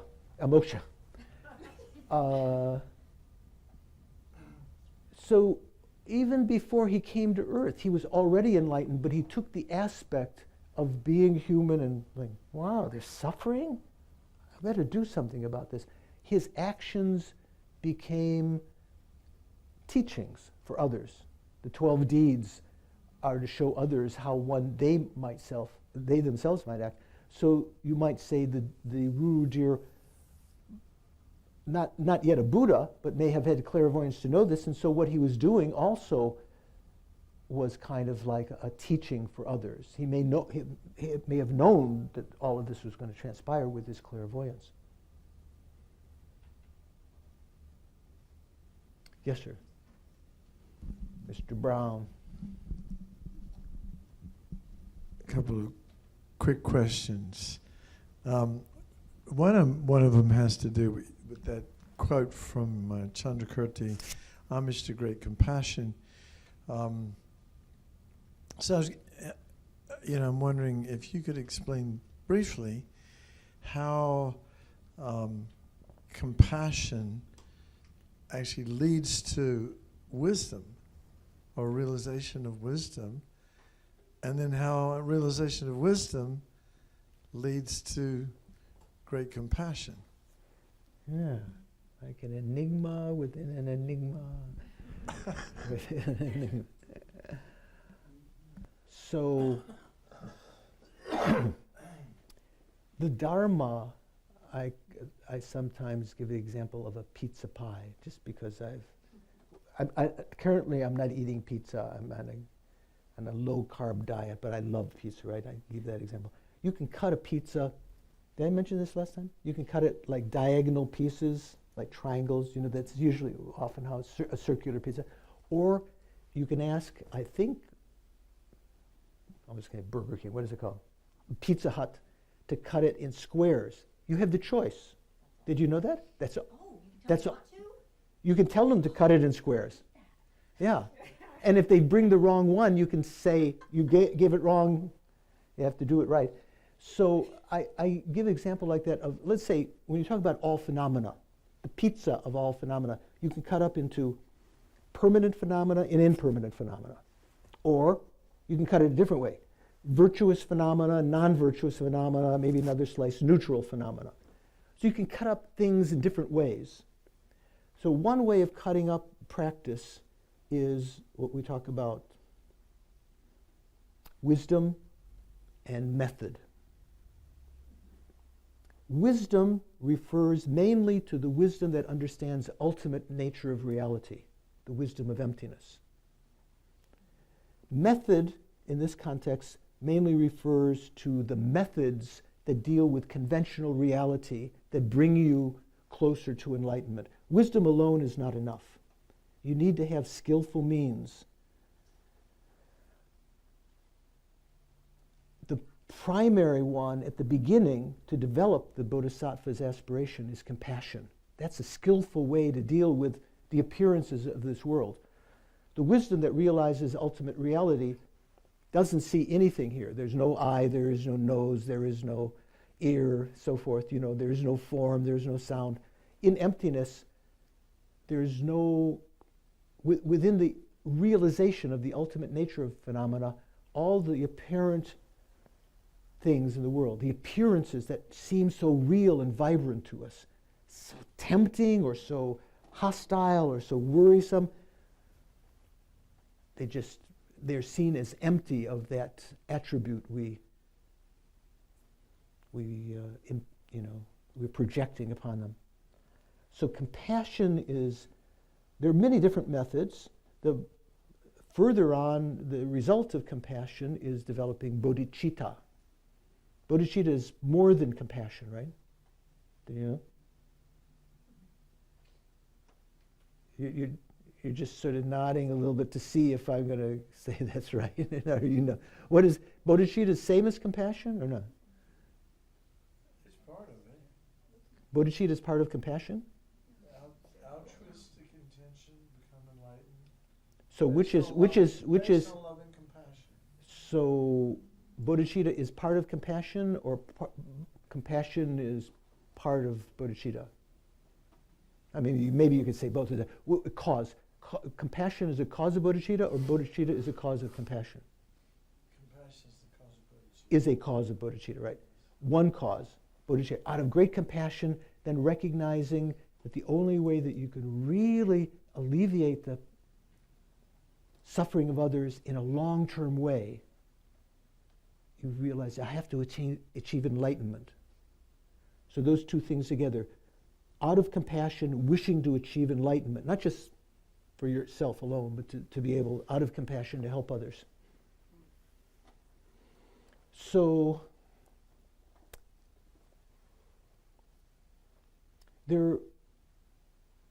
of the kinds of practitioners like ourselves, we might say people who like to practice spiritual path, you could say, there are those that are sharper than others, more, let's say in terms of sharp faculties, those who are a little more acute with their wisdom. Maybe like Susie, who is making sure she understands it. She's more a follower of logic, Then there are those who are a little duller faculties, especially the faculty of wisdom. Of those two groups of potential bodhisattvas, they haven't yet developed bodhicitta, so they're not yet bodhisattvas, but they're potential. The ones who are who are of duller faculties, develop bodhicitta without ever depending on wisdom so much. For them, they use and we'll talk later in some of the other talks, they use the 7 methods of cause and effect to develop bodhicitta. Understanding that all sentient beings have been your mother, recalling their kindness, developing a resolve to repay their kindness, affectionate love, great compassion, exceptional thought, then bodhicitta. Those who are of sharp faculties, wiser, they first have an insight into emptiness before developing bodhicitta, and on the basis of that, they can practice the more rapid method to develop bodhicitta called equalizing and exchanging self with others. Because if there's no Don Brown, if there's no Venerable Khandro, if there's no Dana Cease, or Cease? Cease. You should say continue. I thought you'd said cease. That reminds me, once when the state oracle of Tibet, Nejung, was telling the Dalai Lama, this is in recent history about this so-called protector that has caused so much schism in the Gelugpa tradition. The Nejung was telling the Dalai Lama, you shouldn't practice this. This is going to be dangerous. And the Dalai Lama said something like that: cease. Don't say anything. So for like a decade, the Nejung oracle didn't say anything in the things to the Dalai Lama about this protector. And later, when the Dalai Lama, again, it came up, and the Dalai Lama said, "Why haven't you said anything?" And Nejung said, "You said cease." Don't say anything. So he's so obedient to the Dalai Lama. So be careful when you say cease. Don't say cease to Geshe-la. Yeah, he may take it literally. So those who are of sharp faculties, they develop bodhicitta through this development of wisdom, realizing there's no Don Brown, no Donna, no Condro, no George. There's no one to cherish. The way that we thought, the way our mind believed there was really someone that was really important to protect, me, namely me. Once they realize the emptiness of the self, they know that they still conventionally exist, somehow on some subtle level, just as a name imputed upon the parts, the aggregates, the 5 skandhas. Then developing out of compassion for others, they see, hearing the teachings, the defects of cherishing oneself, the advantages of cherishing others, and they realize they can exchange what up till now one has always considered one's own self most important, or one's loved ones, cherishing oneself, even extending to some degree with, when we talk about patriots, the country and so forth, but it's always kind of a cherishing of my side, or when you get down to me. Now cherishing the others more than oneself, because one realizes there are great benefits to that. That's how one can develop the Bodhisattva path, one can develop enlightenment. So that's one way that the wisdom brings about compassion. One understands the situation, one can develop compassion and bodhicitta. And out of compassion, the bodhisattvas of the lesser faculty who develop compassion and bodhicitta without realizing emptiness, they realize that in order to progress along the path, in order to achieve the higher levels, in order to achieve Buddhahood, they have to realize emptiness. So out of that great compassion, it becomes like an obligation for them, even though they might be, I don't like to study, maybe resistant to, they want to just experience, then they will enter into the deep study and experience of emptiness to develop that wisdom. So they support one another. Wisdom, method. Am I doing right? Yeah. I say right because usually in Buddhism, wisdom is associated with the left, with the female. Method, including compassion, loving kindness, associated with the man. Don't get on me. Believe it or not, men can be compassionate, loving. I'm just teasing, just joking.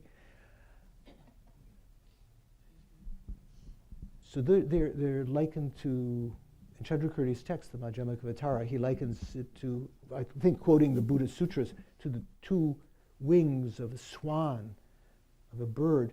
With just one wing, you can't really take off. Maybe you can flutter around a little if one of your wings is broken, but to really soar, you have to have 2 wings. And like that, the Bodhisattva needs both wisdom and method.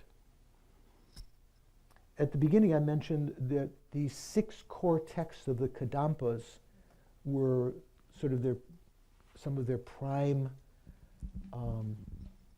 material that they used to study.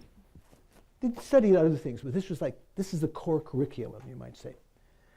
But that was the core curriculum of the method side. Another way of calling that is the side of the extensive bodhisattva deeds.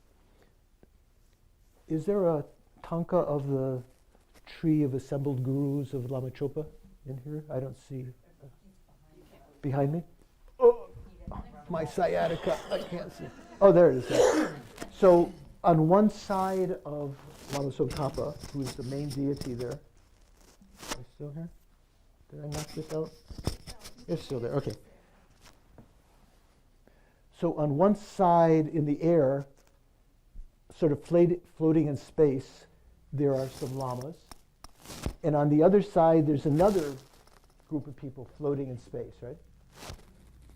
So see, here's Lama Tsongkhapa. To his left, the ones that are up to your right, what lineage is that? The lineage of what? Between wisdom and extensive deeds? Wisdom, to his left, sort of symbolic of that. To his right, the lineage of extensive deeds. So the wisdom lineage on his left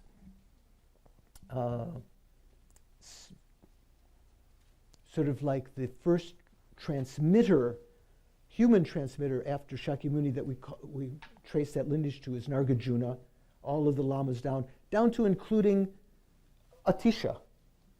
And then from Atisha, his followers, there's 3 groups, these ones who study the great scriptures, those who study the Lan Rim, and those who study just the oral precepts of the teachers. There's 3 Kadam lineages. Kind of see it there. If you have a chance with Geshe-la, if you go back over your notes from Lan Rim, you'll see that. So the 6 core texts are mainly about the Bodhisattva's extensive deeds, the method side. In addition, for their wisdom training, they studied the 6 treatises on logic by Nagarjuna and the commentaries to those. Do you know any of those texts? Nagarjuna's main text was just called Fundamental Wisdom. Pardon? Fundamental Wisdom. This is Nama Prajna, what is it called? Just says Nama Prajna. So it's sometimes just called Prajna, which means wisdom. And sometimes it's called, the fundamental wisdom. Then the letter, what is it called? Precious Garland. You probably received teachings from Geshe-la or someone, Precious Garland of advice from Nagarjuna. And then some other texts. There's six texts. And then the commentaries of that by Chandrakirti, other great beings. Those are the texts that and the teachings of Atisha on emptiness. Those are what they studied on the wisdom side. So these 6 core texts were how to deal with the apparent world. The way you deal with appearances in the Bodhisattva path is by understanding how these appearances come, by understanding karma, by developing compassion, bodhicitta, practicing the Bodhisattva's deeds. The way you deal with ultimate reality is you realize the ultimate nature of phenomena in meditation. You realize the wisdom that realizes emptiness. Okay? So anyone else have another observation or question? Yes. What's your name? I forgot. Yeah. Devira. I think we've met before, right? No? Okay. No. You look familiar. Can you hear me okay? Yeah. So this back to the story. Yes. This might seem very simple. My watch just told me to stand up, so that's why It's I'm all right. not taking I any have that phone too. call. Me too. Every 10 minutes before every Right. hour says, time to too. stand up, but I'm not going to stand. But in the story, the man who was rescued. Now, this situation was ensconced inside the story, and the revered deer said that he was a great gift in the beginning to go rescue him, but it was that man's flaws which was the cause of the story, and it was his flaws that then created the opportunity, ultimately, which led to the fulfillment of the prophecy. Right. So I'm sitting here pondering now, given it's ensconced inside the story, and it being an allegory, perhaps, or maybe it was a real story, but I'm thinking about the nature of taking a look at, and he got the rewards, and he lost his hand, Yeah, right. right? All these things happen. Yeah. But his flaws made him the gift, and his flaws were the cause of the story. So I'm thinking about that. Like we have compassion for him. The revered deer had compassion for him, but I'm thinking about the role of the imperfection of living, or the who we are, Right. and wondered about that in the story. So, yeah, the Buddhas don't judge us with our flaws. Can you hear me? I can't hear it in on. Is it still coming? Yeah. The Buddhists don't judge us, these inferior beings. It's really a tough being here. That's their whole rationale for achieving enlightenment. Right. So like sometimes expressed like what's a big bird, not geese, some more white one. Swan, like a swan diving into the cool pool in the hot, diving into samsara with great pleasure to help people. So even the Bodhisattva, let's say, connected with Susie's question about whether the deer knew or not that this was all going to happen, if you understood that this is a great being with great compassion, manifesting as a deer now, he was, providing. Maybe he knew that this person had that fault and that was going to happen, but still, this was something that would help that person because he gave admonition to the person. Remember, he said, the king said, "Why are you saying these harsh words?" And the deer said, "It's not that I'm saying harsh words. Just as if you were a doctor and your son was ill, you would give even harsh medicine." The kid would say, "Oh, don't give me that terrible, you don't love me." But knowing that that harsh medicine will save the life of the child, as a doctor, you would do that out of loving compassion.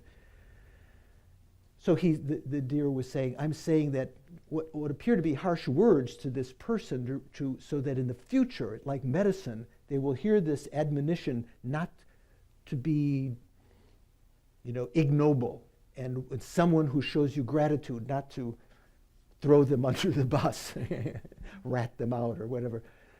So it became a teaching for that person, became a teaching for everyone who heard this. This all around beneficial. And the symbology, or the him losing his hand right away, so the karma ripening, is that then that took care of the fault, or that. Well, that no, that was the maybe not, maybe even more consequences of that action in the future. But sometimes some can ripen right now. Right. Like say someone comes and tells you you're fired. Right. Of course, right at that moment your mind is depressed, but then in the succeeding days you lose, you can't rent your car any longer because you don't have a job, or there are all sorts of other consequences coming later, right. Maybe even worse than just hearing that you were fired. Right. So good. So we're going to continue tomorrow and on Sunday. And there's some other stories. I like I said at the beginning, during the 3-year retreat I did, I found of all of the different practices, just the practice of rejoicing, reading the Jatakas and some of these other tales were some of the most moving things. And in rejoicing, you create an incredible amount of virtuous karma. You know that, right? It's the easiest way to create virtuous karma. Lama Sopa Rinpoche, when I first met him at Kopan Monastery, maybe 1974, he would be sitting on his, what we call a bed, but he never laid down, his meditation cushion. And the young boys of the monastery would be putting the water bowls on his altar.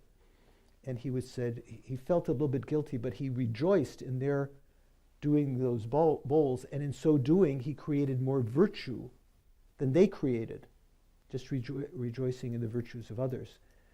So if you can rejoice in even though we don't create more virtue than the Buddhas or the Bodhisattvas, we create some fraction of their virtue in rejoicing in their deeds.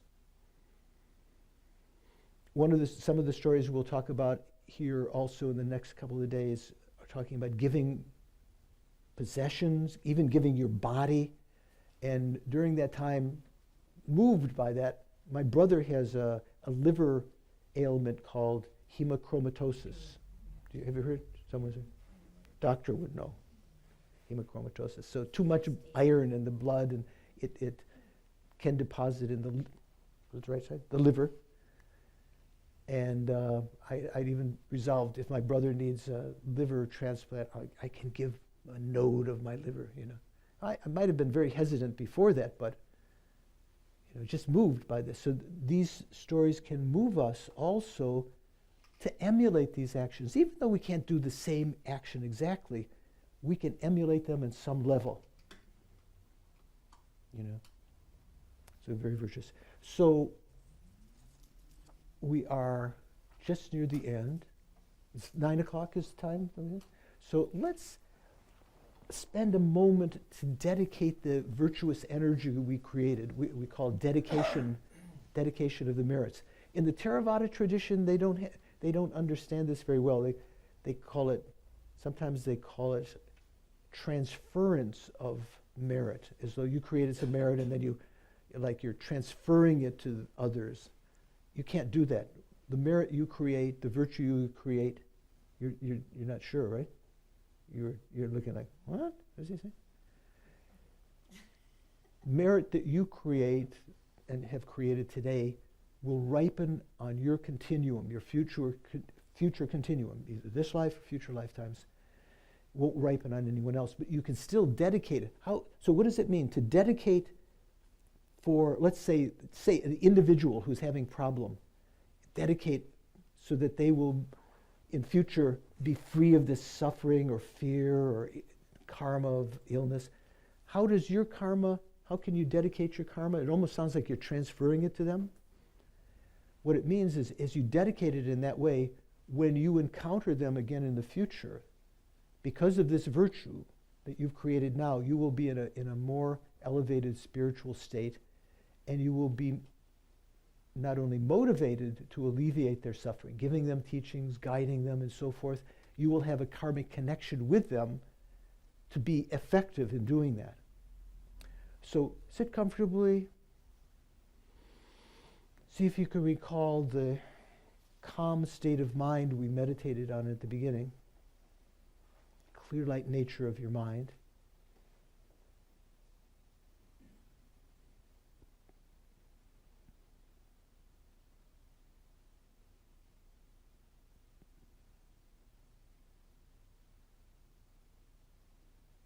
And then within that calm state, recognize that this evening we've created some virtuous actions and listening to the teachings with a good motivation. Perhaps during the listening to this story from the Jataka Mala, story of a previous life of the Buddha when he was a Bodhisattva, maybe we were inspired to become more virtuous, to act in some of these ways. In whatever way, whatever virtue we've created this evening, it will ripen upon us somehow in the future as something pleasurable within cyclic existence. So we dedicate the merit in such a way to say, in whatever way it ripens, may it only become a cause of my continued spiritual development, life by life. May it never be something that I just experience with greed or pride or avarice, becoming wealthy or beautiful or powerful. But in whatever way it ripens, may I have that connection. May I always use it to benefit others, elevating my own spiritual development until I achieve enlightenment for the sake of all beings.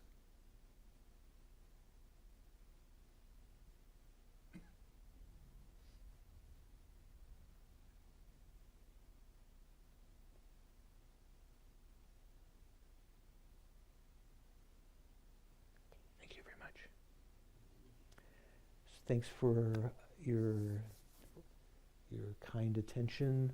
If you have a chance to come, we'll continue Saturday, Sunday. Also, on Monday, I think I'm be guest lecturer. Is it Robbie's class? Basic Buddhism or Discovering Buddhism? Is Robbie teaching that or who? Steep. Oh, no. Okay, so I'll be guest lecturer there on Wednesday.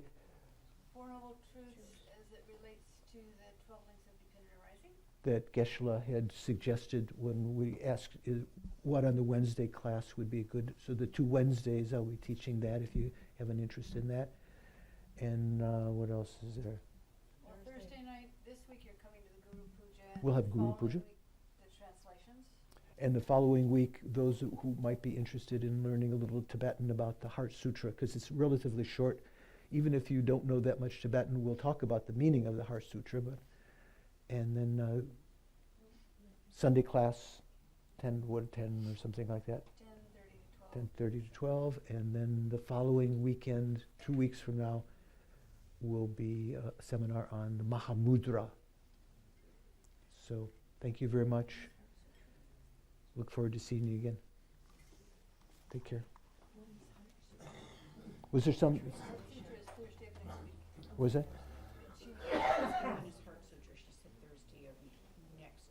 Next week.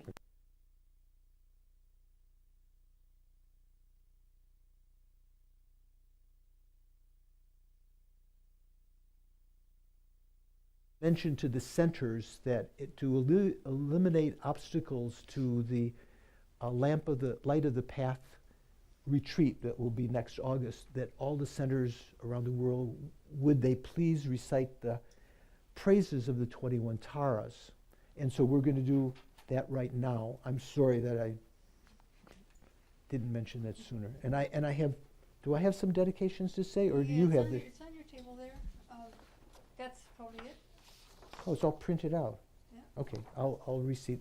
Let me say this first while you're opening your prayer book. Page 191. So Linda Sa said, due to the merits accumulated by this practice, may Kadampa Center continue to grow and be a place in which the Dharma is offered, practiced, taught, and learned.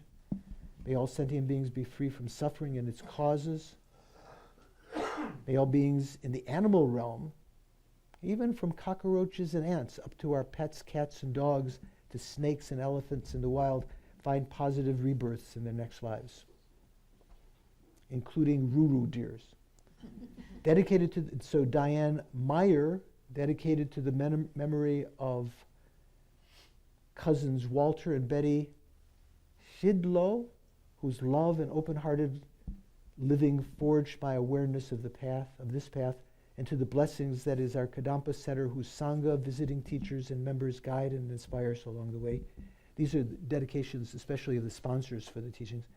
Then from Steve and Mary and Hale, may the teachings given by Venerable George touch the hearts and minds of all who hear and be the cause for future enlightenment of all beings everywhere.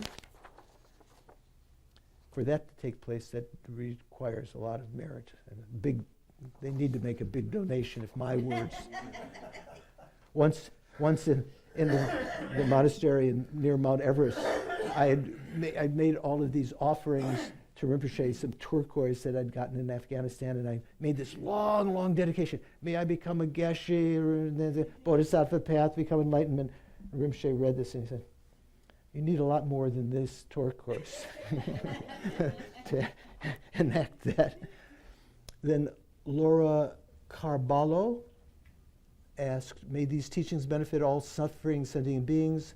My wish is for our virtuous karmic seeds to grow into beautiful gardens that lead us to enlightenment. To my father Frank, may you receive a precious human rebirth. Nancy Joseph asked, in memory of Brian Timothy Turk, Bodhisattva, husband and friend.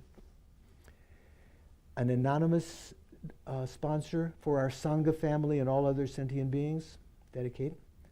Another anonymous sponsor, healing and recovering for the Sullivan family, health and healing for Steve Truitt.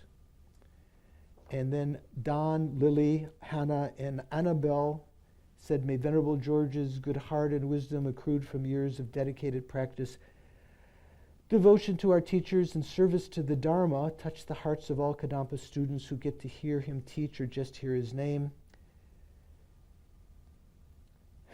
Venerable George is a treasure trove of Mahayana Buddha Dharma, and may he have a long and fruitful life to share his insights and inspire the next generation of Dharma students. Om Mani Padme Hum. And Dana Cease, dedicated through these teachings, through our listening and practice, and through the guidance of our teachers, may we quickly become enlightened. May all who attend these teachings become the instrument to lead all beings to enlightenment. May all suffering quickly cease. Cease. There you go. Okay. So the 21 Taras, Donna will lead us, I believe. Yeah. Okay, page 191. From your sublime abode at the Potala, O Tara, born from the green letter Tom, your crown adorned with Amitabha, action mother of the Buddhas of the 3 times, Tara, please come with your attendants. The gods and demigods bow to your lotus feet, O Tara, you who rescue all who are destitute. To you, Mother Tara, I pay homage. All my prostrate to the noble transcendent liberator. Homage Tara, swift heroic, as like lightning instantaneous, sprung from opening stamens of the Lord of Three Wills, tear-born lotus. Homage she whose face combines 100 autumn moons at fullest, blazing with light rays resplendent as 1,000-star collection. Homage golden blue one lotus, water-born in hand adorned, giving effort calm austerities, patience, meditation, her sphere. Homage crown of Jatakas, actions triumph without limit. Having reached every perfection, homage filling with tutare, whom desire direction and space.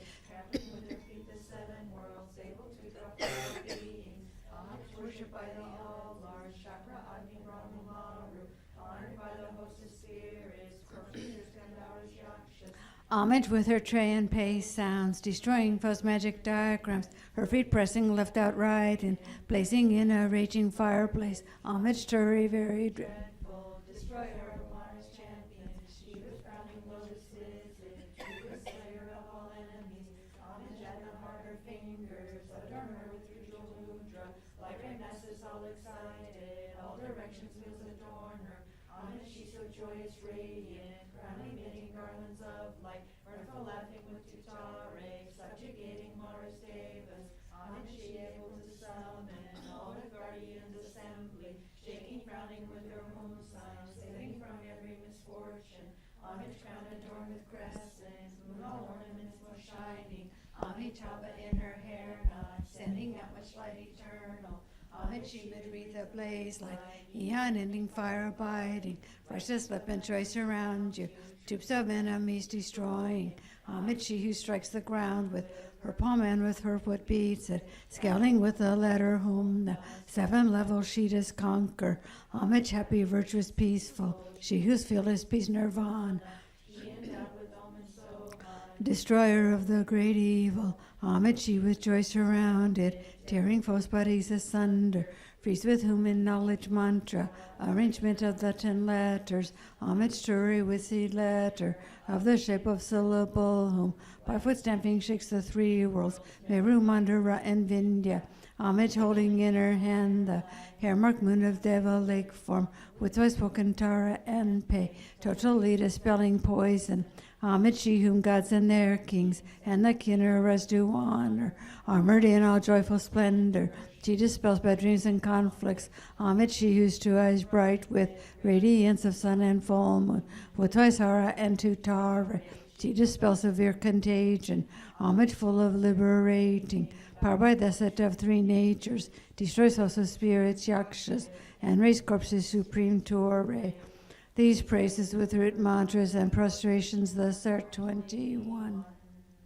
And page 190, whoever is endowed with devotion for the goddess and recites this with supreme faith, remembering it at dawn upon waking and in the evenings, will be granted all fearlessness, will perfectly pacify all negativities, and will eliminate all unfortunate migrations.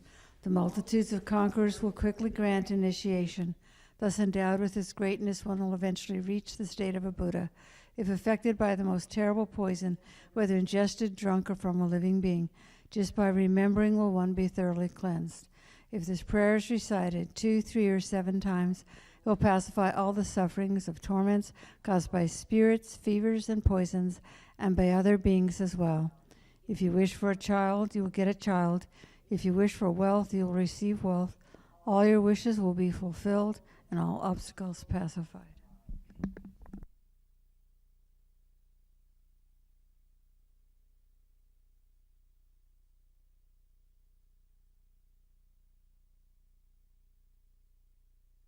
Oh, so we had to do this overtime. It's just 9:09. So thank you very much. See you tomorrow.